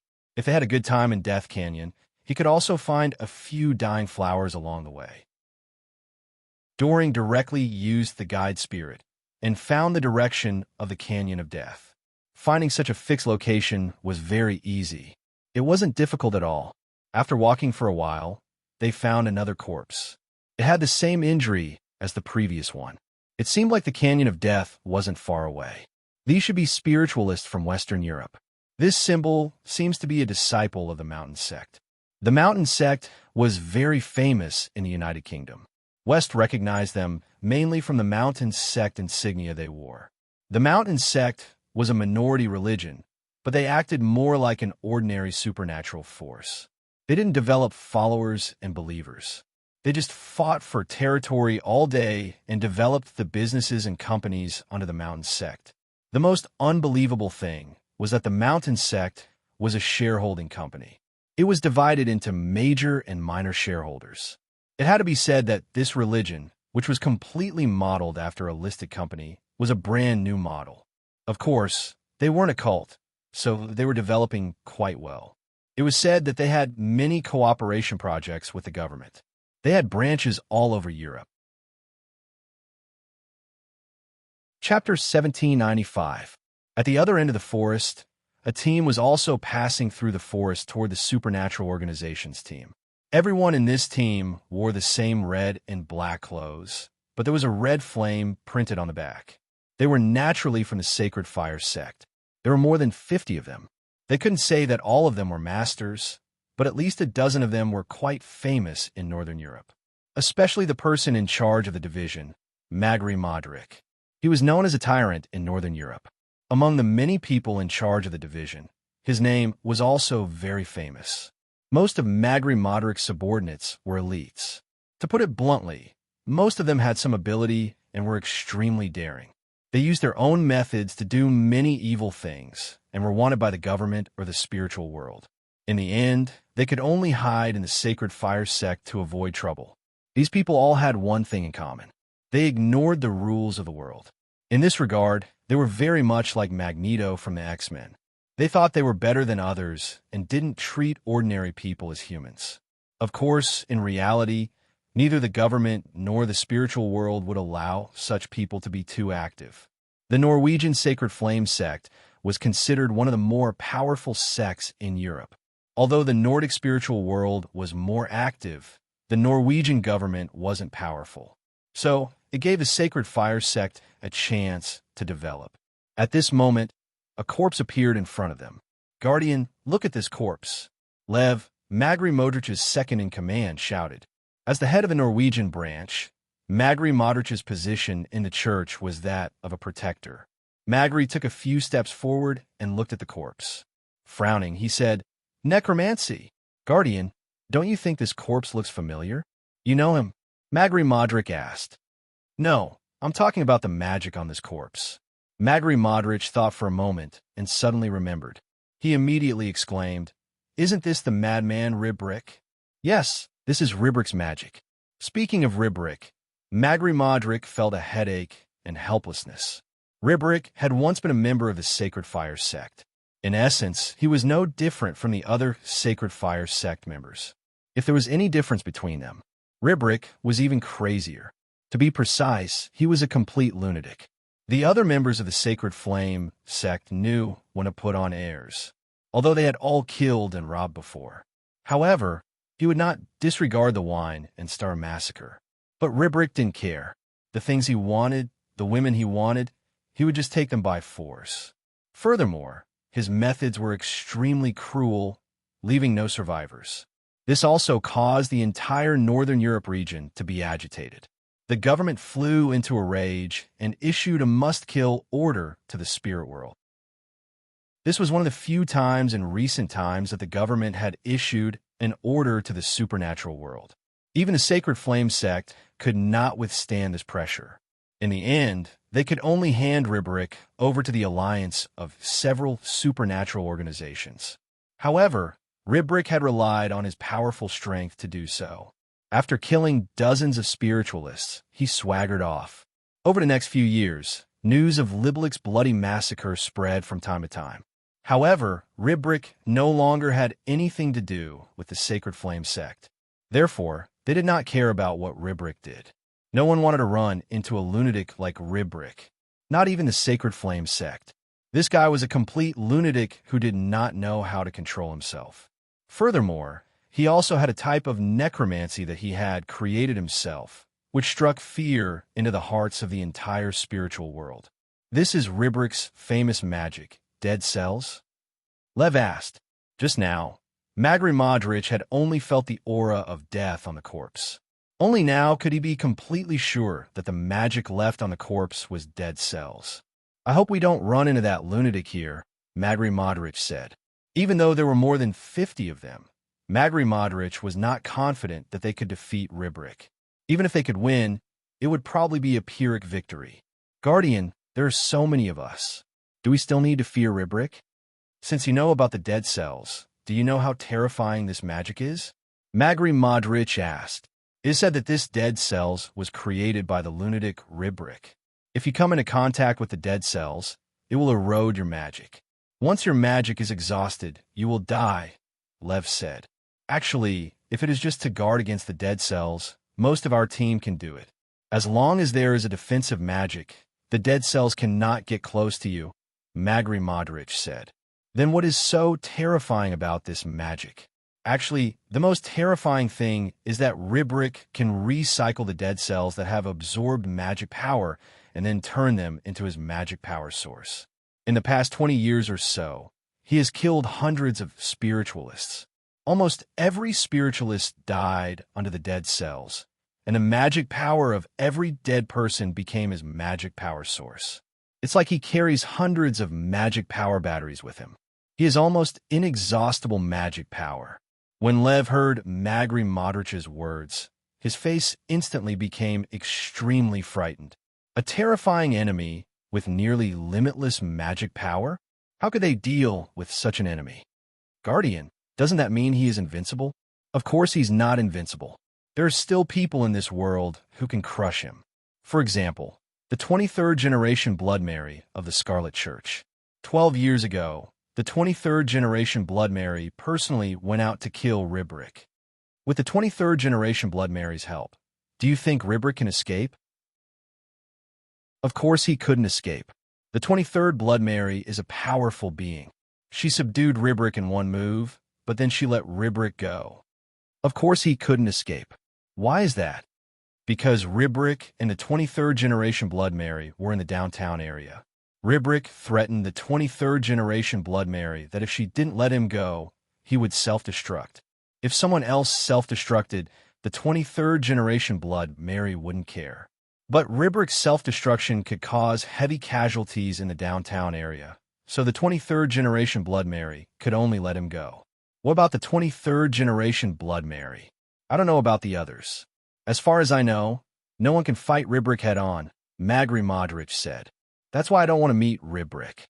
Even if we can win, I'm afraid we will suffer heavy casualties. 9 Heaven's Divine Emperor. Chapter 1796. Half a day passed. The people from the supernatural organization arrived at Death Canyon before the sky turned dark. Along the way, they found many corpses. Some had clearly been dead for a long time. Some only had piles of white bones left. Who knew how long they had been dead? Moreover, it could be seen that many of the corpses had died in the same way. This is Death Canyon, Dylan said. Let's go in before it gets dark. It'll be more troublesome at night than during the day. The undead are active at night. Just then, Heli spoke up and stopped everyone in their tracks. Don't go in, Hela said. There's a powerful guy inside. I'll go in. Dylan scoffed at Hela's words. Many people went in and out of Death Canyon. He hadn't heard of any powerful guy either. What was the point of this girl making such a fuss? However, judging from the others' expressions, they seemed to believe her. Helis, is the guy inside very powerful? Yes, very powerful, Helis said. You guys won't be able to handle him. Death magic is too strange. There are so many of us, so Gaia should be able to beat him. I'm 80% confident. Norma and him are 50-50, and so is Elite. The others probably can't beat him. He's that powerful? West asked in surprise. He didn't doubt Helis' guess. You're going to fight him alone? Yes. Since he's a necromancer, of course I have to fight him personally. Plus, he's quite famous among necromancers. Okay, Wes said, but you have to tell us if there's trouble. Send us a signal. Actually, he had the same personality as Chun Zhao. He was very protective. He didn't have any intention of fighting one-on-one either. In fact, in the spiritual world, one-on-one fights were never recommended. Most of the time, spells could restrain each other to a certain extent. Unless they were powerful to a certain extent, it was obvious that they would be restrained in a small area. Therefore, one-on-one fights didn't mean who was stronger. Gaia went up and patted Gila's shoulder. "Don't make me go in and clean up the mess." Actually, everyone knew that Gilas was a very competitive person. Their slogan in the association every day was to become someone who could fight alongside Chen Zhao, even if this slogan seemed unrealistic, because they all knew how powerful Chen Zhao was. But Helios was never discouraged by this. Once Gaia said that Helith would definitely not send out a distress signal. But at the same time, she would also face this battle with absolute caution. He would not underestimate his opponent just because he was 80% confident. Yes, I know. Harold was also clear-minded and naturally knew that Gaia was trying to go to her. After that, he walked into the Death Valley alone. His figure gradually disappeared in the hazy rain. "We'll rest here for the night," West said. Dylan was sick and tired of this. These Americans. He really didn't understand what they were doing here. A mere Death Canyon was enough to make them feel as if they were facing a formidable enemy. Now, he had to spend the night in this completely uncovered place. Once they left the tent, they were all wet. Thinking of this, Dylan felt irritated. However, his words carried little weight in the team. No one would listen to him. After setting up the tent, Derlin went inside. He didn't greet the others either. He took out his phone and sent a message. "Where are you?" But he was very careful. After sending the message, he deleted it. Very soon, the other side replied. After receiving the message, Derlin was extremely happy, because the Sacred Fire sect wasn't far from them. That Derlin has been secretly sending messages a few times recently, Klaus said to Gaia. Moore had planted a true vision seed in him. He already knows everything about him. "A group of people is approaching us," Gaia said. Gaia said, "Our people have been feeling down for the past few days. We need a big battle to lift everyone's spirits." Actually, a few people in the team already knew about this. West definitely knew, but he only wanted to let a few people know. They treated it as an accidental attack. This way, they could better lift everyone's spirits. Of course, the prerequisite was that no one was hurt. Derlin thought that he was being careful and cautious, but how could he hide it from some people? Just then, there was another loud rumble in the sky. This was the second thunder near the withered tree demon's territory a few days ago. Then a huge body appeared, and this body was right above their heads. Gaia and Klaus were outside the tent and naturally saw this huge body. It was the feet of the giant, and the giant was stepping towards their camp. "Oh no!" Gaia and Klaus both exclaimed. But the giant's foot did not land. It was like it was stepping through the air, leaving no footprints on the ground. As the thunder disappeared, the giant's figure also disappeared. "That's not a giant. More like some kind of image," Gaia said doubtfully. "If that's the case, then does the giant we've been searching for really exist?" Klaus was also a little hesitant. The Scarlet Mission stated that the giant wreaked havoc in the forest, so it attracted the attention of the Scarlet Church. That means the giant exists. But if it's such a huge giant, the destruction it would cause would be huge. It might even destroy a small city. Even if it's not near a densely populated area, it would at least cause great damage. "It's not as simple as attacking a few humans," Gaia said. "You mean the giant we saw isn't the one attacking humans?" "I don't think so. If it was in a densely populated area, it wouldn't be able to hide it. If it was in the wilderness, I'm afraid there wouldn't be anyone left alive. If the giant stepped over, I'm afraid everyone would die. So either the quest itself is a lie, or the giant we saw wasn't the real giant." Just then, Mord came out of the tent and walked towards Gaia. "Gaia, someone stepped on the seeds I left on the road. Someone is approaching us." "How many are there?" Gaia asked. "About 40 to 50 people. I can't calculate the exact number," Mord said. The seeds he left were like a sensor device that could roughly determine the distance and number of people, but it couldn't be absolutely accurate. Nine Heaven's Divine Emperor. Chapter 1797. Pa! A crisp sound came from under Modric's feet. Modric stopped and bent down to pick up a seed on the ground. Is this a long-distance message? Modric recognized the seed. Looks like we've been discovered. It's okay. Just a bunch of unruly people, Modric said nonchalantly. Sometimes power could decide everything. If it was in a society, he might be able to turn the situation around with his wits and wits. But this was a forest. All wits, and wits would be crushed by absolute power. Magri Modric had enough confidence in the Sacred Flame sect. This group of people was 80% of the Sacred Flame Order's Norwegian branch's combat power. He had brought almost all of the Norwegian division's combat power. Those who didn't come only made up 20% of the combat power. Most of them were peripheral members or even ordinary people. Mainly, he wanted to try and see if he could find the legendary giants. If they accidentally completed the Scarlet mission, then even if they were members of the Sacred Flame sect, they could still go to the Scarlet Church to receive the reward. Magri Modric still had some ideas and ambitions. Of course, the first task was to get rid of the Americans. It was said that the Americans were quite rich. They could pay $200,000 for a guide. That was to say, if he could take them all down, then millions or even tens of millions of dollars would not be a problem.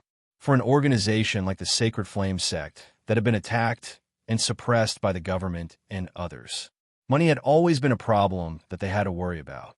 Of course, extortion and blackmail were not impossible. The key problem was the trouble that would follow. Once the bottom line was crossed, then they would be the enemy of the world. For example, Riblik. He was in a situation where he was the enemy of the world. The Sacred Flame sect was arrogant, but not crazy. Kidnapping ordinary people was meaningless. Kidnapping rich people would have a huge impact.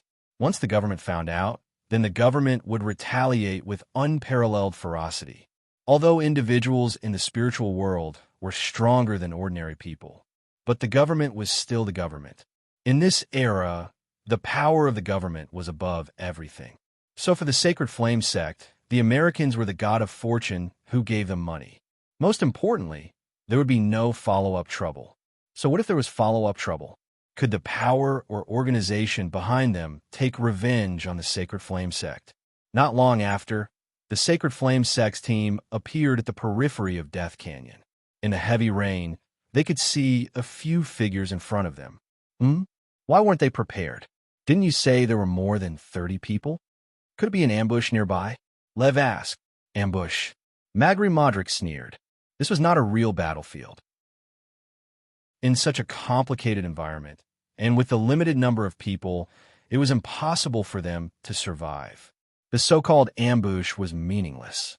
Lev, teach them a lesson, Magri Modric said. Lev took 2 steps forward, not caring if he was exposed to the Americans.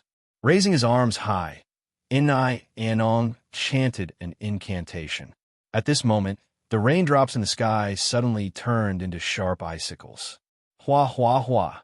Suddenly, tens of thousands of icicles fell from the sky. Then, the few people outside the tent covered their heads and scurried away. Then the campsite instantly exploded. One by one, they came out of their tents with their heads bleeding. Wow, what's going on? What happened? The icicles were not fatal, but if they hit the head, they would definitely pierce through the skin. Dylan ran out too. When he saw the Sacred Flame sect, he could not help but be happy. When he looked at the battered and exhausted Americans, he felt even more carefree. A few days ago, they had been showing off in front of him. Now, it was time to see how they would die. Gaia, Morid, West, Klaus, and the others did not warn him immediately. They covered their heads and hid. Gaia, what happened? Who attacked us? Did those bastards attack us? Bastards, I'm going to kill them. Jalanash had a fiery temper. She had been holding it in for a few days and had nowhere to vent. Now, she was being attacked for no reason. Of all things, the icicle had scratched her cheek. For a woman, appearance was as important as life, especially a woman with a bad temper. For a moment, the campsite was in chaos. All of them were cursing the attackers. By then, The people from the Sacred Flame sect had spread out and surrounded the people from the supernatural organization. You've been surrounded. Surrender now. Otherwise, we won't go easy on you. Magri Modric shouted proudly. Suddenly, a fireball appeared above the campsite. It was a huge fireball with a diameter of more than 1 meter. Go to hell. Jalanash threw a super explosive bomb in Magri Modric's direction. There was a hint of surprise in Magri Modric's eyes. What a powerful elementalist. Magri Modric himself was an elemental sorcerer and specialized in fire magic. Dylan was shocked too. Jalanash was actually so powerful. He was actually able to release such a powerful fire-type magic. Magri Modric also raised one hand, and a super explosive bomb appeared above his head. Boom! The two super explosive bombs collided with each other, causing an earth-shattering explosion. Magri Modric looked at Jalanash, who had released this super explosive bomb. Then he looked at Jalanash's heaving chest. His lips curled. It seemed that releasing such a super explosive bomb was too strenuous for this girl. Jalanash's chest was indeed heaving, but it wasn't because she was tired. It was because of anger. Seems like you won't give up until you see the coffin. Magri Modric's gaze was indifferent. He raised his right hand again. An even bigger fireball with even more terrifying power formed. This wasn't an explosive bomb anymore. It was called a small sun. The rain couldn't get close to the small sun. The entire entrance to Death Valley was completely illuminated by the small sun. Now, tell me, do you surrender? Dylan immediately shouted, Magri Modric, it's me. I'm Dylan. He didn't want to be affected by these Americans. So, he immediately revealed his identity and joined the Sacred Flame sect side. Then he could enjoy the rights of victor. Jalanash wasn't shocked when she saw Magri Modric's magic. She was only happy. I like this magic. I want it, Jalanash said like a bandit. Chapter 1798. Klaus, Nami, come behind me, Risa said. Risa didn't need to worry about the others, but the Lightning Squad couldn't resist this large-scale magic. Klaus and the others were ordinary people. They couldn't resist this kind of attack. The power of the little sun in front of them was probably equivalent to a Tomahawk missile. Mr. Magri Modric, I think they seem to be looking down on you, Doring said. Doring said, when they looked at you, they did not show any respect or fear. You are a tyrant. Magri Modric glanced at Doring and then at the Americans. It seemed like, as Doring said, they were not afraid. Magri Modric didn't like this kind of enemy. He liked to see his enemies terrified and at a loss. Magri Modric's right arm, which was raised in the air, moved forward. The little sun shot towards the center of the camp. Boom! The huge flames seemed to be able to destroy everything.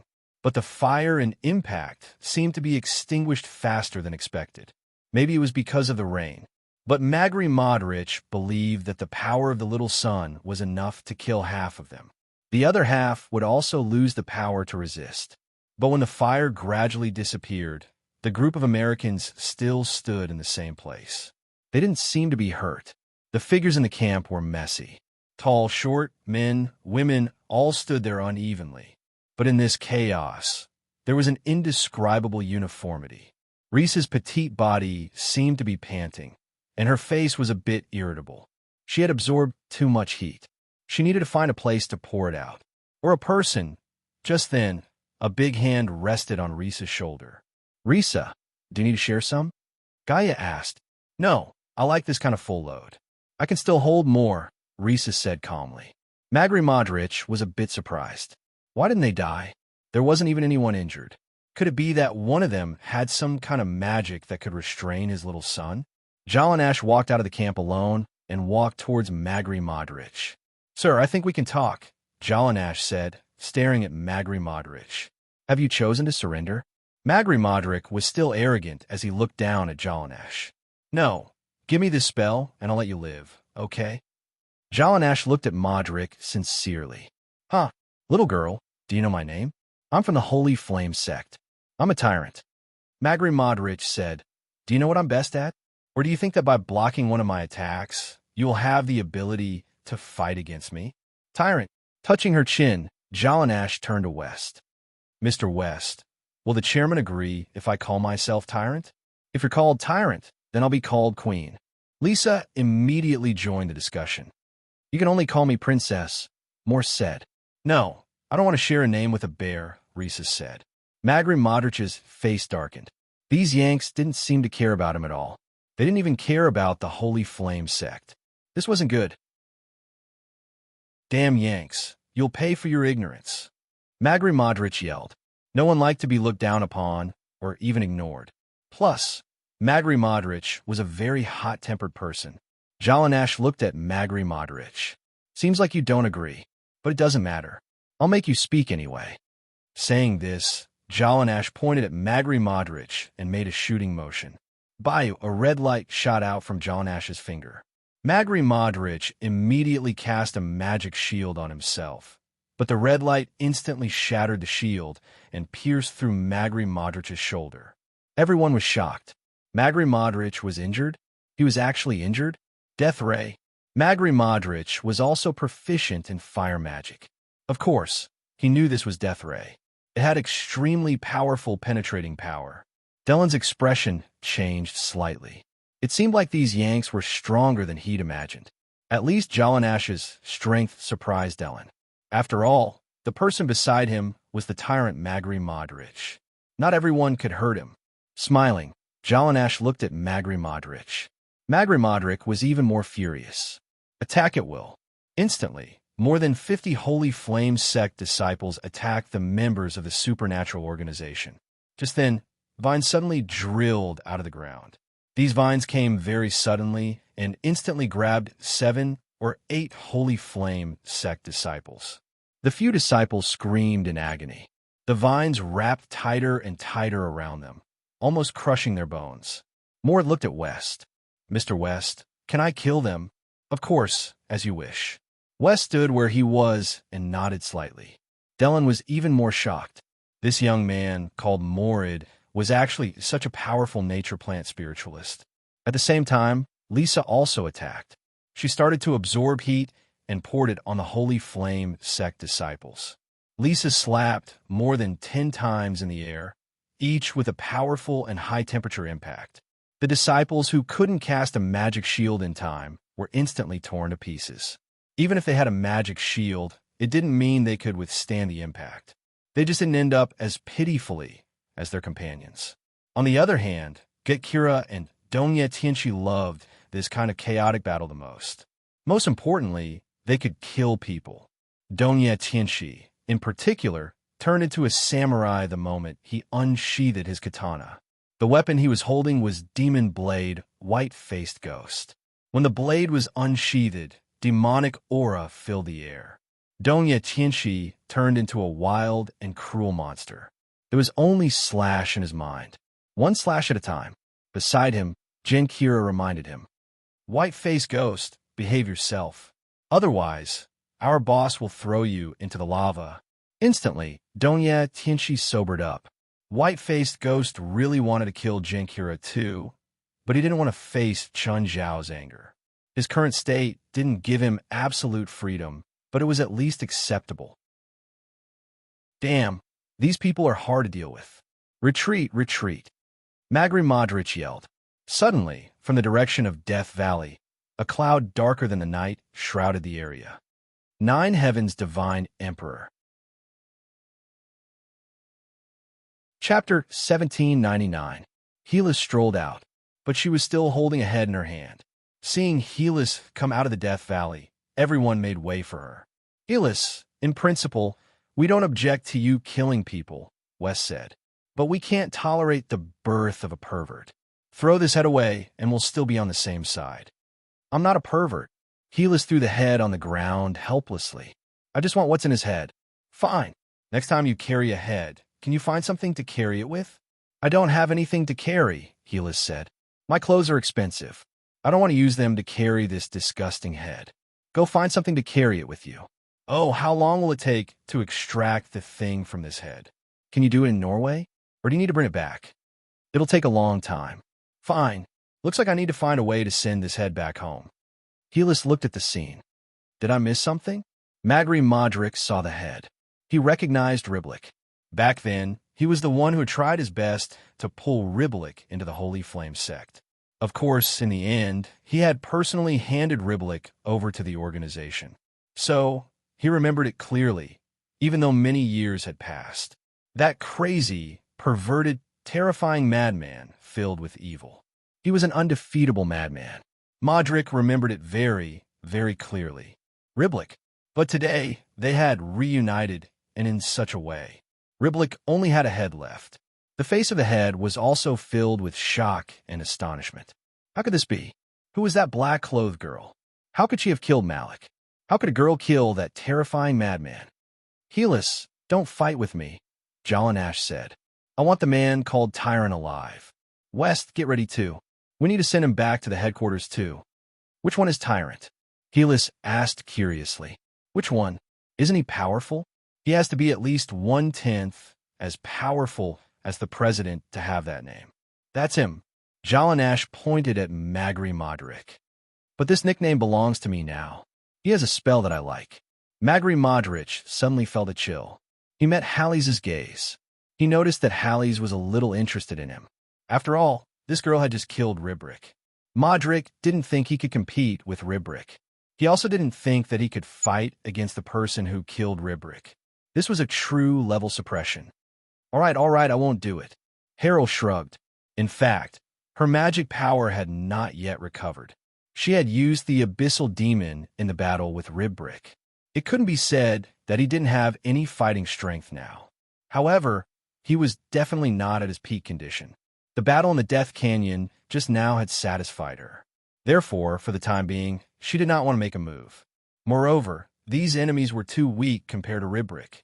A few of their main forces did not make a move. 2/3 of the work had been done. Now, only 1/3 of the people were left. No one in the Sacred Flame sect, including Magri Modric, had expected this. These Americans were so strong. Run! Someone shouted. However, they could not escape from the man-eating beast. White-faced ghosts like this kind of chasing fish and slashing game the most. Except for Gatella, who needed to supervise white-faced ghost. Everyone else stayed where they were. Jalanash looked at Magri Modric with a smile on her face. See, give me that spell and I'll let you go. Magri Modric's face was pale. But Dellen's face was even paler, because he suddenly realized the mistake he had made.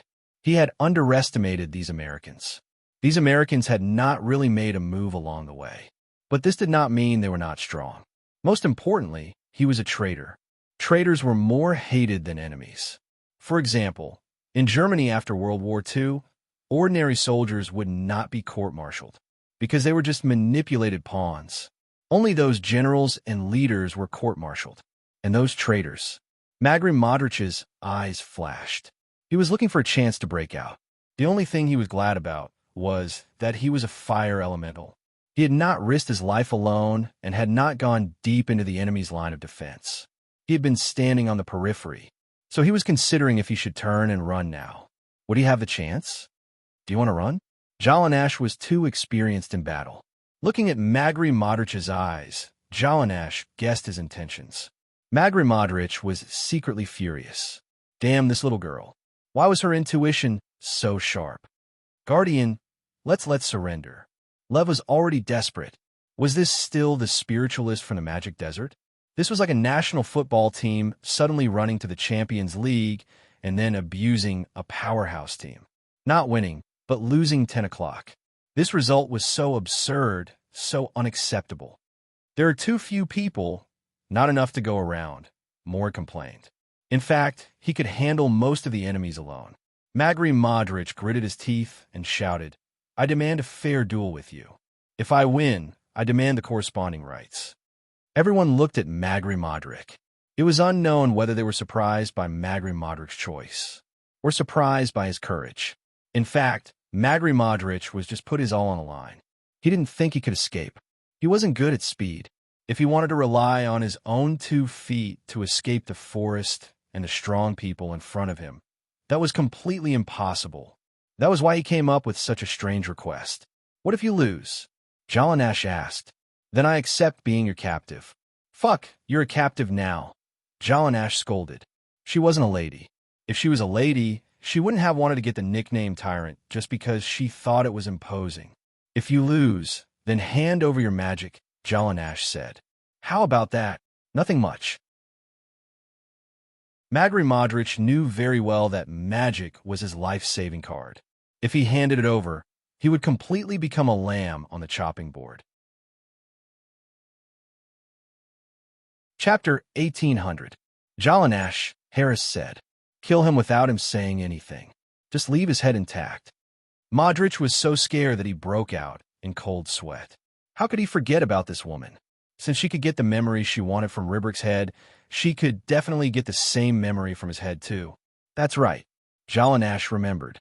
She looked at Modric with an even more unfriendly gaze. If that's the case, there's no need for this duel. Just kill him. Wait. I agree. If I lose, I'll give you the spell you want. What a joke. This was his last trump card, not a talisman to kill him. If his trump card became a talisman to kill him, what was the point? Even if he didn't want to use the spell, it wasn't as precious as his own life. All right, I'll reluctantly agree, Jalanash said. They can't interfere during our duel. Otherwise, you'll lose and you'll have to let me go. Okay. West didn't care. He knew what Modric was thinking like the back of his hand.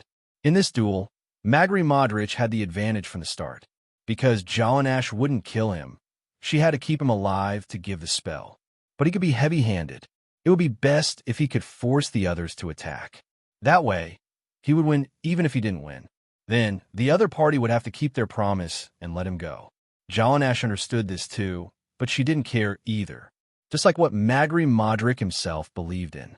In the face of absolute power, all schemes and plots were laughable and foolish farces.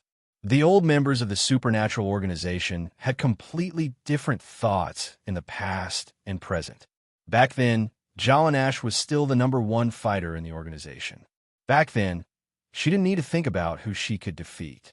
She only needed to think about one thing. That was to make it impossible for the other people in the organization to surpass her. Before Chen Zhao came, she maintained it very well.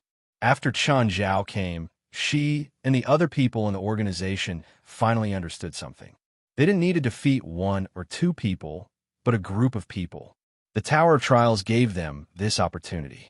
When each of them entered the Tower of Trials alone, they could not even last for a moment. Up until now, each and every one of them had relied on their own strength to pass through the first level, and someone had also passed through the second level. What they were best at was not one-on-one, but one-on-many. When a person could easily deal with multiple opponents at once, it would be extremely easy to deal with one-on-one. Moreover, when facing enemies, everyone instinctively used the number of monsters on the trial tower to calculate the enemy's strength. As for Magri Modric's strength, everyone already had an idea in their hearts. He wasn't weak. With Magri Modric's strength, as long as he was given a few chances, he would probably be able to pass the first level. According to the strength of the monsters on the second floor, it should be equivalent to the strength of 30 monsters. Everyone had a different evaluation in their hearts, but everyone's evaluation of Magri Modric wasn't too far off from each other. Jalanash had just passed level 2 not long ago, and was now struggling on level 3. The crowd made way for Magri Modric and Jalanash. Doring and Lev wanted to run. However, Gaia placed her large hand on their shoulders. Where are you going? There's going to be a big show here. With bitter expressions, the two were pulled to the edge of the arena by Gaia. Magri Modric glanced at the Americans around him. Then, his gaze fell on Jalanash. Are you ready? Can we start now? Magri Modric asked. Anytime, Jalanash replied. Then let's start, West ordered. Magri Modric immediately wanted to throw out Little Sun again. However, just then, Jalanash's 10 fingers shot out 10 red rays at the same time. Magri Modric was dumbfounded. Fight my ass. How could he fight like this? Jalanash's death ray had pierced through Magri Modric's shoulder, but didn't cause much damage to him. However, it didn't cause too much damage to him. It wasn't even a serious injury, let alone a fatal one. Of course, this was because Jalanash didn't plan on killing him. If Jalanash really wanted to kill him, she could just shoot at another position. he would either be seriously injured or crippled. How could he fight one-on-one? So, Magri Modric purposely cast 2 fire shields on himself. With the power of the death ray he had just experienced, he felt that 2 fire shields should be able to block Jalanash's killer death ray. However, Magri Modric didn't expect that. Jalanash's killer weapon wasn't the death ray, but the 10-finger volley. Magri Modric's 2 fire shields could block 1 death ray, but he wasn't naive enough to think that he could block Jalanash's volley at the same time. Jalanash's 10 fingers could probably turn him into a hornet's nest with just a sweep. I admit defeat. Magri Modric was very decisive, without any hesitation. If he could fight and had a chance, Magri Modric definitely wouldn't admit defeat so easily. But it was precisely because he didn't have a chance that he didn't want to lose both in person and spirit, being able to shoot the death ray with 10 fingers at the same time. This was enough to show how strong Jalanash's magic was. In addition, it was extremely fast and had great destructive power. So Magri Modric didn't think he had a chance to fight back. If Jalanash wanted to kill him, he wouldn't even have a chance to fight back. Maybe the difference in power between them wasn't that big, but the magic they had decided the outcome of this duel. Magri Modric also had instantaneous magic, but it wasn't powerful enough to hurt Jalanash. And Jalanash's death ray wasn't just fast, it also had shocking penetrative power. He believed that Jalanash wouldn't really kill him, but if they really fought and Jalanash missed and hit a vital spot, it would be very fatal. Rather than admit defeat after being trampled on, it was better to save his last bit of face. The magic is in my phone. I'll send it to you. Magri Modric was very trustworthy. To put it bluntly, he just hoped that Jalanash would leave him a way out for this reason. Okay, leave the thing and you can go. Jalanash didn't want to make things difficult for him. After all, they didn't have a deep hatred, and she got what she needed. But this guy has to stay. Jalanash pointed at Dylan. Chapter 1801. Dylan was so scared that he peed his pants. Sure enough, they were going to settle the score. Dylan raised his head and looked at Gaia, who had her hand on his shoulder. His legs had already turned to jelly. Of course, Modric wouldn't care about Dylan. He wasn't one of his people, and from their tone, they didn't seem to have any intention of making things difficult for Leviticus. He had no obligation to stand up for Dylan. Plus, he hated Dylan, who dragged him into the pit. Were these Americans really weaklings? Why the fuck did you find a bunch of weaklings like this in Europe? Forget about extortion. He had to save his life first. There was no need to talk about revenge or anything like that. He brought 80% of the Holy Fire Sect's combat power from the Norway branch, and they'd all died here. How could he talk about revenge now? He didn't have the ability to. Can you tell me who you are? Why? Do you want revenge? Wes smiled at Magri Modric. Modric shook his head and said calmly, I don't dare, but want to get to know you. North America, supernatural organization.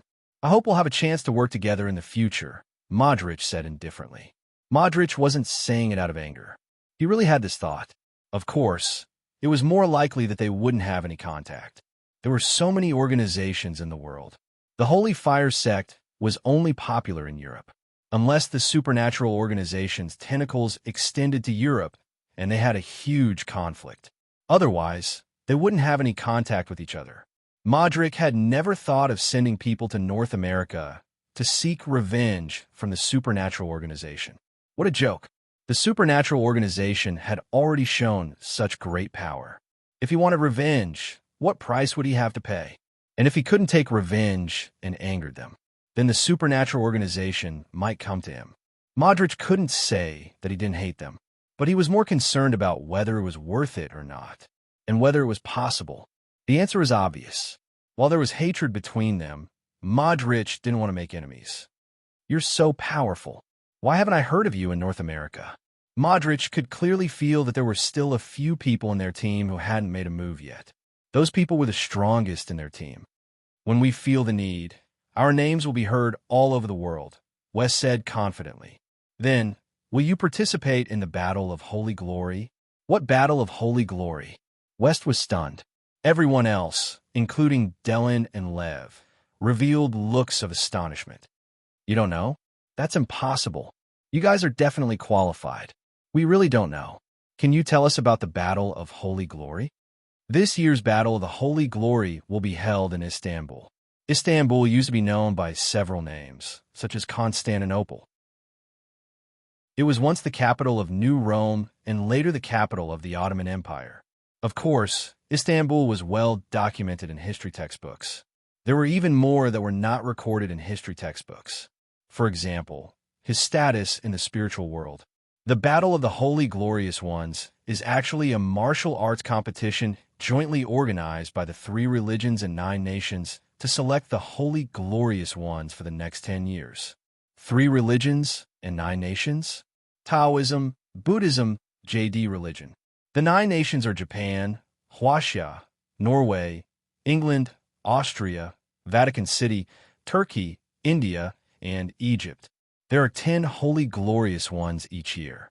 The 3 religions and 9 nations will give out spots to individuals or organizations. Then they'll fight. The 10 winners will receive the glory of the Holy Glorious Ones. Magri Modric looked at everyone. This battle of the Holy Glorious Ones can be said to be a secret. In fact, many organizations and individual spiritualists know about this event. Of course, it's called a secret because the majority of those who know about the Battle of the Holy Glorious Ones are the top organizations and forces, or the top lone wolves. Moreover, almost every time, only those organizations and individuals participate. Those organizations and individuals below the top have no way of knowing about this. Modric had thought that the supernatural organization would know about this. After all, they were so powerful. There was no reason they wouldn't know. But now, it seemed that they were a newly rising organization. It was normal that they didn't know. Plus, the 3 religions and 9 nations hadn't started giving out spots yet. Are there any benefits to getting the Holy Glorious Ones? Glory. Isn't that enough? The supernatural organization will become famous in the spiritual world because of this, Modric said. Glory? That's all. West lost interest at once. Hey, Chun Zhao, Zhang Tianyi said. There's an event in Istanbul next January. Does your supernatural organization want to participate? What event? Do I get paid? Chun Zhao was lying in the sun.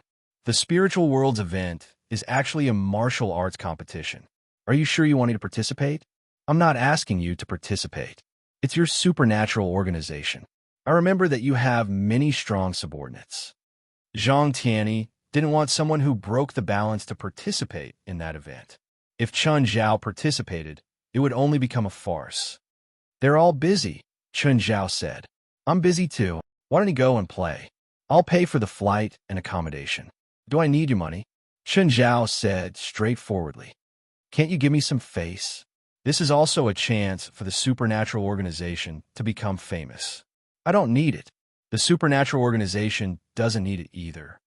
Chun Zhao was telling the truth. The supernatural organization wasn't famous now, but even so, they were still taken care of by the Anti-Terrorism Security Department. If he made a name for himself, then trouble would come one after another. If they were celebrities, the more famous, the better. Fame meant money.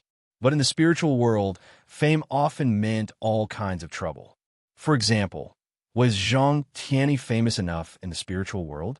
Right now, he was basically the top person in the world, the Tao Master, the uncrowned king, and so on. But when some countries or regions encountered trouble, they would think of him first. For example, why didn't the Japanese look for him for the Rock of Death incident? Why did they look for Zhang Tianyi instead? Was he weaker than Zhang Tianyi? Of course, it was because Zhang Tianyi was famous while he was unknown. Chun Zhao didn't think that it would be good to stand out. Making a fortune in silence was Chun Zhao's principle of life. Chapter 1802. Are you really not going to consider it? That activity is pretty interesting. Do you have any tickets? Leave 2 for me. If it's for participation, then forget it. Fuck off. I don't have any tickets. Just be a circus. Fine. Chun Zhao pursed his lips. I'm done. Hanging up, Chun Zhao raised his voice. Portia, give me a few cans of beer. Portia's face darkened. She walked up to Chun Zhao. Boss, I'm not your maid. Oh, you've already worked for me for a month. I haven't given you your salary yet, right? Portia felt that Chun Zhao was too much of a bully. Gritting her teeth, she stared at Chun Zhao. Chun Zhao glanced at Portia. Do you have any objections? No. Do you have any other orders, boss? That's good. Go on, you're blocking my sunlight. Chun Zhao waved his hand. Portia really wanted to tear Chun Zhao into pieces. Just then, the butler said, Master, Ms. Demon is calling you. Give me my phone. Portia obediently handed the phone to Chun Zhao. Boss, when are you going to give me my salary? Go away. Don't disturb me. After chasing Portia away, Chun Zhao called Demon's number back. Demon, what's up? Nawat Singh received news that her tribe seems to have been attacked. She's trying to get out of the hospital at all costs. Can you help protect her? Sure. Chun Zhao agreed decisively. I'm going to the hospital. Wait for me. After hanging up, Chun Zhao said to Portia, Portia, I'm going out for a while. Help me take care of Jerlin and Larissa. Okay, boss. My salary. However, Chun Zhao didn't listen to Portia at all. He had already left. Chun Zhao rushed to the hospital. Demon was already helping Nawat Singh get out of the hospital. Nawat Singh's injuries were very serious. She couldn't even stand up. She had to sit in a wheelchair, which was why Demon had called Chun Zhao and asked him to protect her. Nawat Singh looked haggard, although his life was not in danger. But her body was too weak. Chun, you're here. Dale Moore had finished the discharge procedures. Seeing Chun Zhao, she immediately went over to greet him. Chun Zhao nodded and turned to look at Nawats. Nawats, are you okay? Although Nawats was in a bad mood, she wouldn't vent her anger. Moreover, Chun Zhao was here to help her. It's all right, but I feel weak, Nawats said. I can't do anything about that, Chun Zhao said. You've used too much energy. You can only recover slowly. Nawats also understood her current state and nodded slightly. She used Chun Zhao's extraordinary power. She knew very well the price she had to pay for using that power. Normally, it wouldn't be surprising even if he had to pay with his life. Not to mention that he was only lying in bed for half a month. Do your people live in downtown Los Angeles? Knotts shook her head. There are large settlements in the city, but my family's settlement is rather remote. It's in the San Antonio mountain forest. Okay, you lead the way. San Antonio Mountain was connected to the LA National Park. It was even larger than downtown Los Angeles, reaching 2,000 square kilometers. It was also very far. The car drove for 2 hours before reaching the entrance of San Antonio Mountain. After that, they couldn't use the car anymore. Nawats, how far is it? About 100 kilometers, Nawat Singh said. That far? Chun Zhao was surprised. How do your people go back to their families? Helicopter, Nawat Singh replied. Then I'll fly you in, Chun Zhao said. This was a mountain area. There were no people nearby. Plus, as long as they didn't fly too fast, no radar in space could find Chun Zhao. Dalemore, stay on my back. Chun Zhao carried Dalemore on his back and lifted Nawat's wheelchair at the same time.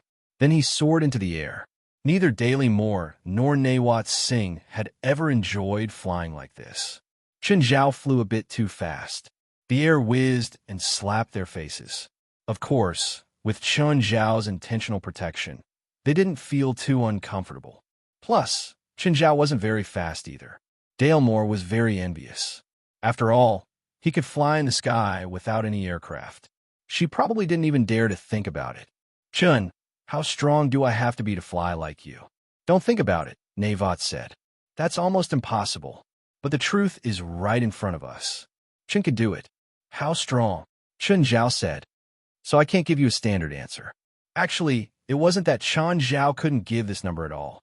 According to the supernatural organization's Adu's mana value, he would need about 100,000 Adu's mana value. At least, Chun Zhao had his own small world at this stage. At that time, Chun Zhao already had the ability to fly. However, he could only fly freely after compressing his mana into immortal power. But after that, Chun Zhao could no longer calculate the magic value of the money with the equipment in the association. Chun Zhao didn't know what his current immortal power would be if it was converted into mana. Of course, One didn't have to have 100,000 mana to have the ability to fly. For example, Gaia, Norma, and Jalanash all had between 500 and 2,000 mana. However, they could all fly because of their special characteristics. Gaia and Norma could purely because of their bloodline. Norma could walk in the air after turning into a nightmare, while Gaia could turn into a fire dragon and soar into the sky. Jalanash, on the other hand, had wind elemental magic. However, her flying ability was the weakest. In the distance, Chun Zhao saw a cluster of buildings in the dense forest more than 10 kilometers away. The building wasn't big. There was a building a few stories tall, surrounded by some single houses. There shouldn't be more than 30 families living here. It wasn't as large as Chun Zhao had thought. However, Chun Zhao realized that he couldn't see anyone. He thought it was because he was too far away, but when he got closer, even Jalanash and Navots could see him. Chun Zhao didn't see anyone. Chapter 1803. Chun Zhao placed Daily Moore and Navots on the ground. There wasn't a single person, or rather, not a single living person. There wasn't a single living person in the entire Singh family's residential area. The Singh family's residential area was very small. It was less than 20 hectares in size. It was surrounded by dense forests. In the center was an 8-story building. There were some houses around it, but there were only about 30 households. Chun Zhao pushed Navot's wheelchair. "Which way?" Chun Zhao asked. "Where are they? Where are they? How come there's no one?" Navots was also terrified. The people living here were all her family. There weren't many of them, only about 30 households and less than 100 people. But every time she came back, she would see them. It was impossible not to see a single person. "There's the smell of blood in the building," Chun Zhao said. "Let's go in and take a look." Navot's body trembled. She realized that things weren't good. Chun Zhao patted Navot's singer's shoulder and pushed her inside. After entering the building, there were bloodstains on the ground. Navot's expression worsened. She wanted to speak a few times, wanting to go somewhere else first. But just as the words were about to leave his mouth, he swallowed them back. She was afraid, but also wanted to escape. Beside her, Daily Moore's expression was also bad. Just then, there was a knocking sound from the ground. The sound came from afar, but no one was coming. "The sound seems to be coming from underground," Chun Zhao said. "Is there a secret passage here?" I don't know." Navots shook her head. She indeed didn't know there was a secret passage here. Chun Zhao was also surprised. He didn't know what the ground was made of. His little world couldn't even sense the ground. Knock, knock. The sound traveled to the tiles in front. Then there were continuous knocking sounds. Knock, knock, knock. The knocking sounds were disjointed and muffled. This time, it was more hurried and crisp. It seemed like someone was looking for a weak spot and then pounding on the tiles. Navots and Daily Moore were surprised, but they weren't afraid. Chun Zhao was here. There was nothing to be afraid of. Navots had experienced Chun Zhao's power before. She turned around and asked, "What's down there?" "I don't know. I can't sense it." Chun Zhao thought for a moment and didn't say anything else. "Did you find out soon after you lifted the floor tiles?"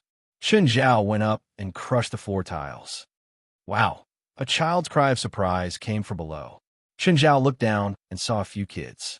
When the kids saw Chun Zhao, they immediately turned around and ran back into the tunnel. "It's Xian Li." She recognized one of the voices. "Xian Li. I think it's Xian Li." The children hiding in the underground tunnel heard Navot Singh's voice. One of the girls, who was about 15 or 16 years old, carefully poked her head out. "Sister Navots." Shinli Singh was surprised and overjoyed. She immediately came out of the tunnel. "Come out, it's not the bad guy. It's Sister Knots." 7 or 8 children emerged from the tunnel. They were all younger than Xian Li, ranging from 6 to 12 years old. "Sister Knots, what's wrong?" "I'm fine. Why are you hiding down there? What happened?" "Mom and Dad gathered us here this morning," Shinli Singh said. "Then they hid us down here." Navot's heart sank. This meant that her people probably knew about the attack. They'd also prepared beforehand and hid the young children. Shinli Singh turned to Chun Zhao and said angrily, "Do you know that you crushed the floor tiles and hit my head?" "Yeah, I know," Chun Zhao said, nodding. If he'd known that there were kids down there, he probably wouldn't have used such a violent method. Of course, he'd already done that. Chun Zhao wouldn't deny it. He wasn't hurt, anyway. Do you think I won't curse you? Chun Zhao turned to look at Navots. Can I hit her? Xinli, don't be rude to Chun. He's my helper. Him? Him? How strong is he? Navots was speechless. No matter how strong he is, he's definitely stronger than you. Better than me, Nawat Singh said. Shouldn't we consider looking for your people? Chun Zhao reminded. Nawat Singh's mood had just calmed down when she saw the children of her clan. Now, she became serious again and nodded. Sister Navots, I'll push you. The other children followed around. Chun Zhao walked in front. These children seemed to be awakened bloodlines or witches, Daily Moore said. That's not strange. This should be a special residential area that only accepts spiritualists, Chun Zhao said. Spells that aren't convenient to use in the outside world can be used here without any restrictions. Ding! The elevator came down and the group entered. Which floor? Chun Zhao asked. 8th floor, Xinli Singh answered first. The elevator reached the 8th floor. As soon as they got out, all the children screamed. Bodies. Dozens of bodies. Most of the corpses were the children's relatives. Clearly, there'd been a massacre here. Chun Zhao wasn't used to this. They were spiritualists, but they were actually commoners. Their bodies were piled together. There was a blood-smeared magic array in the middle. Navots covered her mouth. She couldn't hold back her tears anymore. Dalamore's face was also filled with shock. It was also her first time seeing such a bloody scene. Xinli Singh had already charged forward. She dragged a corpse from the pile of corpses and cried out, "Daddy!" But just then, large amounts of blood suddenly gushed out of the pile. The blood flowed into the magic array in an arc. A blood-colored demon popped its head out of the array. Chun Zhao went up and stepped on the demon's head before it could completely show itself. Go back. Ah, do you know who I am? Your head didn't shatter. Chun Zhao didn't care who it was. He attached himself and punched the demon's head. Bang! The demon's head was smashed. But the magic array didn't stop. It still summoned the headless demon. This wasn't the end. A second demon popped out, then a third, a fourth. More and more demons were summoned. Chapter 1804. More than a dozen blood demons were displayed before him. When the children saw these blood-colored demons, they were so scared that their faces turned pale. Daily Moore hugged 2 children who were already scared silly. The 2 buried their heads in Daily Moore's chest, not daring to look at the terrifying demons. Chun Zhao tilted his head and looked at the demons. Knots, do you know what they are? They're immortal Balak. Balak means demon in our language. They have indestructible bodies. Knots looked at the headless corpse. Of course, indestructible doesn't work on you. The Romani language was a small language. In the Romani language, immortal meant indestructible bodies, souls that couldn't be purified, and power that couldn't be used up.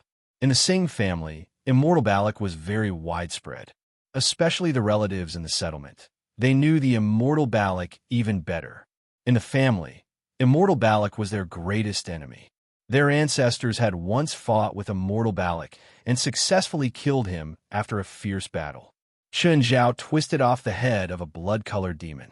Their joints aren't as hard as their heads, Chun Zhao said. Not Singh and Delamore rolled their eyes a little. Is there a difference to you? On the other hand, Exionly Singus and the other kids were shocked. As inner disciples, they obviously knew about immortal Balak. However, these terrifying Balaks were like bugs. Chun Zhao broke their necks one by one, where their heads were smashed. It seemed that the legendary immortal Balak wasn't that scary. However, Chun Zhao had to admit that their bodies were indeed very hard. At least, if Chun Zhao didn't use his heavy and high-speed punches, these blood demons could often stand up unharmed. To the weak, their bodies were indeed indestructible. Even armor-piercing bullets from modern weapons probably couldn't penetrate their bodies. Not sighed. In her eyes, these powerful blood demons were so weak. Before Chun Zhao, they couldn't even withstand a single blow. She also knew that Chun Zhao hadn't used his true power. But even so, the power he displayed was already on the level of a crushing suppression. A few minutes later, Chun Zhao killed the last immortal Balak. Chun Zhao didn't use his full power, not even in his normal state. Otherwise, he would have killed them all. Of course, this included the 8-story building. But when Chun Zhao killed the last undying barrack, all the corpses started fusing together. In the end, they merged into a supersized immortal Balak. Human, you didn't expect me to revive again, did you? The blood-red demon looked at Chun Zhao proudly. Yes, I didn't expect that. Chun Zhao nodded. How are you feeling right now? Fear? Despair? Or regret? It's great to be able to kill you again. Chun Zhao didn't care about the rules and attacked directly. He went up and pressed the gigantic blood-colored demon to the ground. The floor collapsed in an instant, falling to the next floor. The lower floor collapsed again, layer by layer, and finally fell to the ground. The ground cracked like a spiderweb. Everyone came to the hole and looked down. They saw that Chun Zhao was holding the head of the super large immortal barrack. How did it end so quickly? Everyone couldn't believe it. They'd thought that it would be a huge battle, especially Nawat Singh. She thought that Chun Zhao would have to use his true power. She could vaguely feel that the super large immortal barrack's power was already the same as when she'd borrowed Chun Zhao's power. In the end, Chun Zhao surprised her again.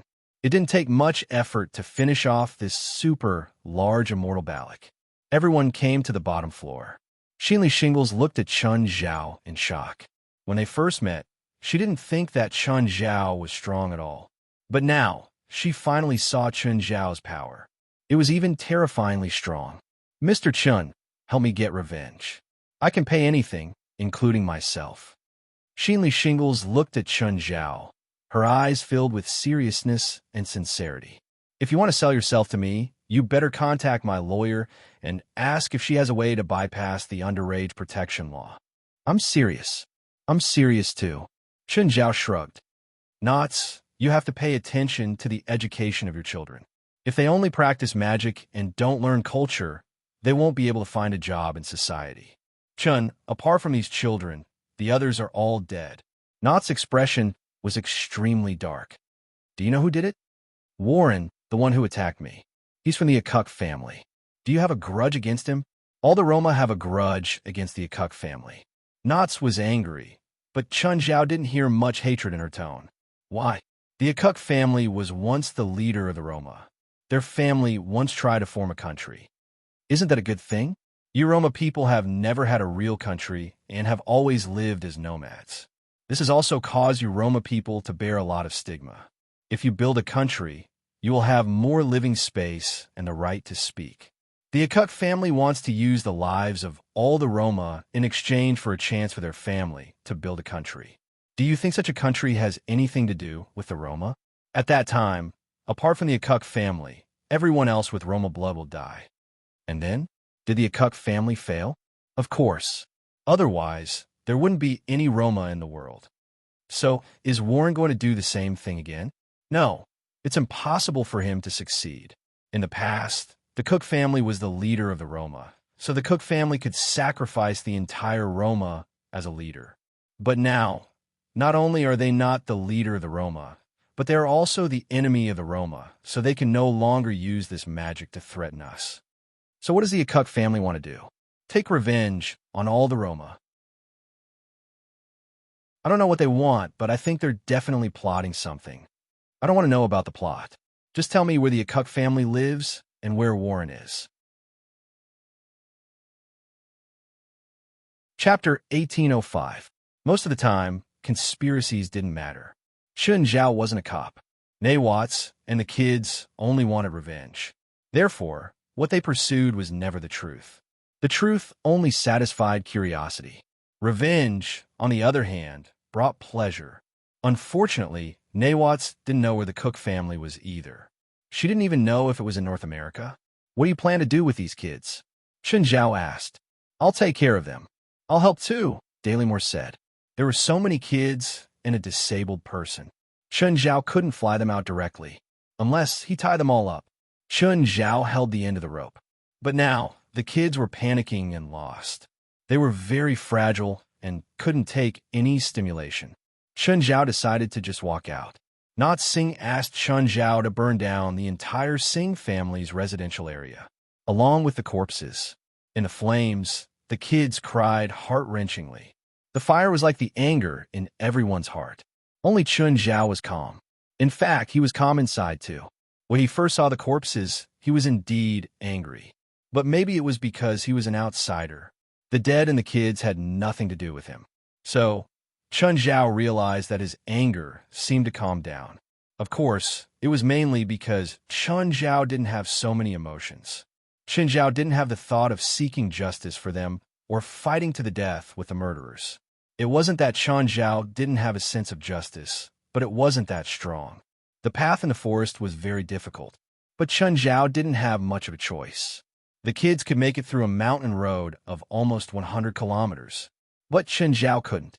Even if they ran on the road, it would take them almost a day to run 100 kilometers. Plus, it was on the mountain road. With the kids' skills, it would take them 2 days even if there were no accidents. After a few hours, the sky was already dark. "You guys rest here. I'll go hunting," Chun Zhao said. "Dailymore, I'll leave this place to you." Dailymore nodded. "Come back quickly." Dailymore looked at the forest and was a bit scared. Chun Zhao flew into the sky. Xin Li and the other kids watched Chun Zhao disappear into the night sky with shining eyes. They were all children who had been exposed to magic, although the duration of exposure was different. However, they all knew that spiritualists that could fly were very rare, and most of them were very powerful. Chun Zhao flew back to get the RV. Chun Zhao made a round trip at night. Chun Zhao only needed a few minutes to cover the 200 kilometers. If Chun Zhao used full speed, he would be even faster. However, if the speed was too fast, the body's heat source reaction would be too strong. It was very likely that the American air defense system would capture it and then attack you with a tomahawk for no reason. Therefore, he only flew at a low speed. The round trip took more than 10 minutes. "Chun, where's the prey?" Dailymore looked at Chun Zhao's empty hands. Chun Zhao took out the RV. "What do you think of this prey? You left just now to get the RV?" Dailymore looked at him in surprise. "What's the use of this trailer? Get in. I'll carry it and fly out. It's too troublesome to just walk like this." Both Dailymore and Nawat Singh looked at Chun Zhao in shock. "You can do that? Why not? Let's all go." Soon, the 2 and the 8 kids experienced the feeling of a roller coaster. Chun Zhao supported himself under the RV. The flying speed wasn't fast, just like a normal car. It wasn't very high either. It was only a few dozen meters above the forest. This experience made the kids forget their pain for now. After an hour, they finally reached the forest. "Chun, my house is a bit small. Can you let them stay at your house for the next 2 days?" Dailymore asked. "I'll borrow a big house from my mother tomorrow. I need to do some preparation, cleaning, and decorating." "Sure." Chun Zhao nodded and turned to the kids. "You can stay at my place, but you can't use magic." Chun Zhao didn't use a heavy tone. However, the kids clearly still respected Chun Zhao, so they all nodded obediently. The kids in the RV didn't play or laugh. They were all very quiet. Returning to reality, they fell into pain again. "Nawats, your parents aren't among them, right?" Chun Zhao could only feel her anger, but not much sadness. "My parents passed away long ago." "Oh, sorry. It's okay." Nawats didn't take it to heart. "What's the future like for these kids?" "I don't know. No one could answer this question. Send me and Dailymore home first." After sending them home, Chun Zhao drove home. "Feilai, have the underlings make dinner. We'll have some special guests." Chun Zhao dialed Feilai's number. "What guests?" "A bunch of kids who just lost their parents." "Got it." When Chun Zhao drove into the villa, Feilai was already waiting for him in the garage. Feilai's heart was softer than Chun Zhao's, so she felt sorry for the kids after hearing what had happened. When Chun Zhao brought the kids out of the car, Feilai's heart ached even more. Among the kids, the youngest was only 5 or 6 years old. Feilai went up and carried the kids. "Kids, have you eaten?" Chun Zhao and Feilai led the kids into the dining room. These children were really hungry. Most of them only ate breakfast and then nothing else. Feilai, on the other hand, was completely a waitress. She handed food to this child or poured drinks for that child. Chun Zhao took some food and walked out of the dining room. All the kids were wolfing down the food. Failai suddenly noticed Sheenly Singer's gaze. Miss Failai, can you adopt us? Failai was shocked. She didn't have this thought at all. More accurately, she hadn't thought about it at all. Why do you want me to adopt you? Failai asked, stunned. Failai suddenly realized that she didn't reject it. However, she had to explain it to Chen Zhao. She had to respect his suggestions and opinions. This wasn't a small matter. Adopting any child was a big deal, let alone a group of kids. You're tuning into the Romance Rendezvous YouTube channel. We're so grateful for your support, and don't forget to subscribe to join us on this incredible journey through captivating stories. Your generosity through donations truly makes a world of difference, as it's the primary source of revenue that allows me to expand and enhance this channel for you. Thank you from the bottom of my heart for being a part of this adventure.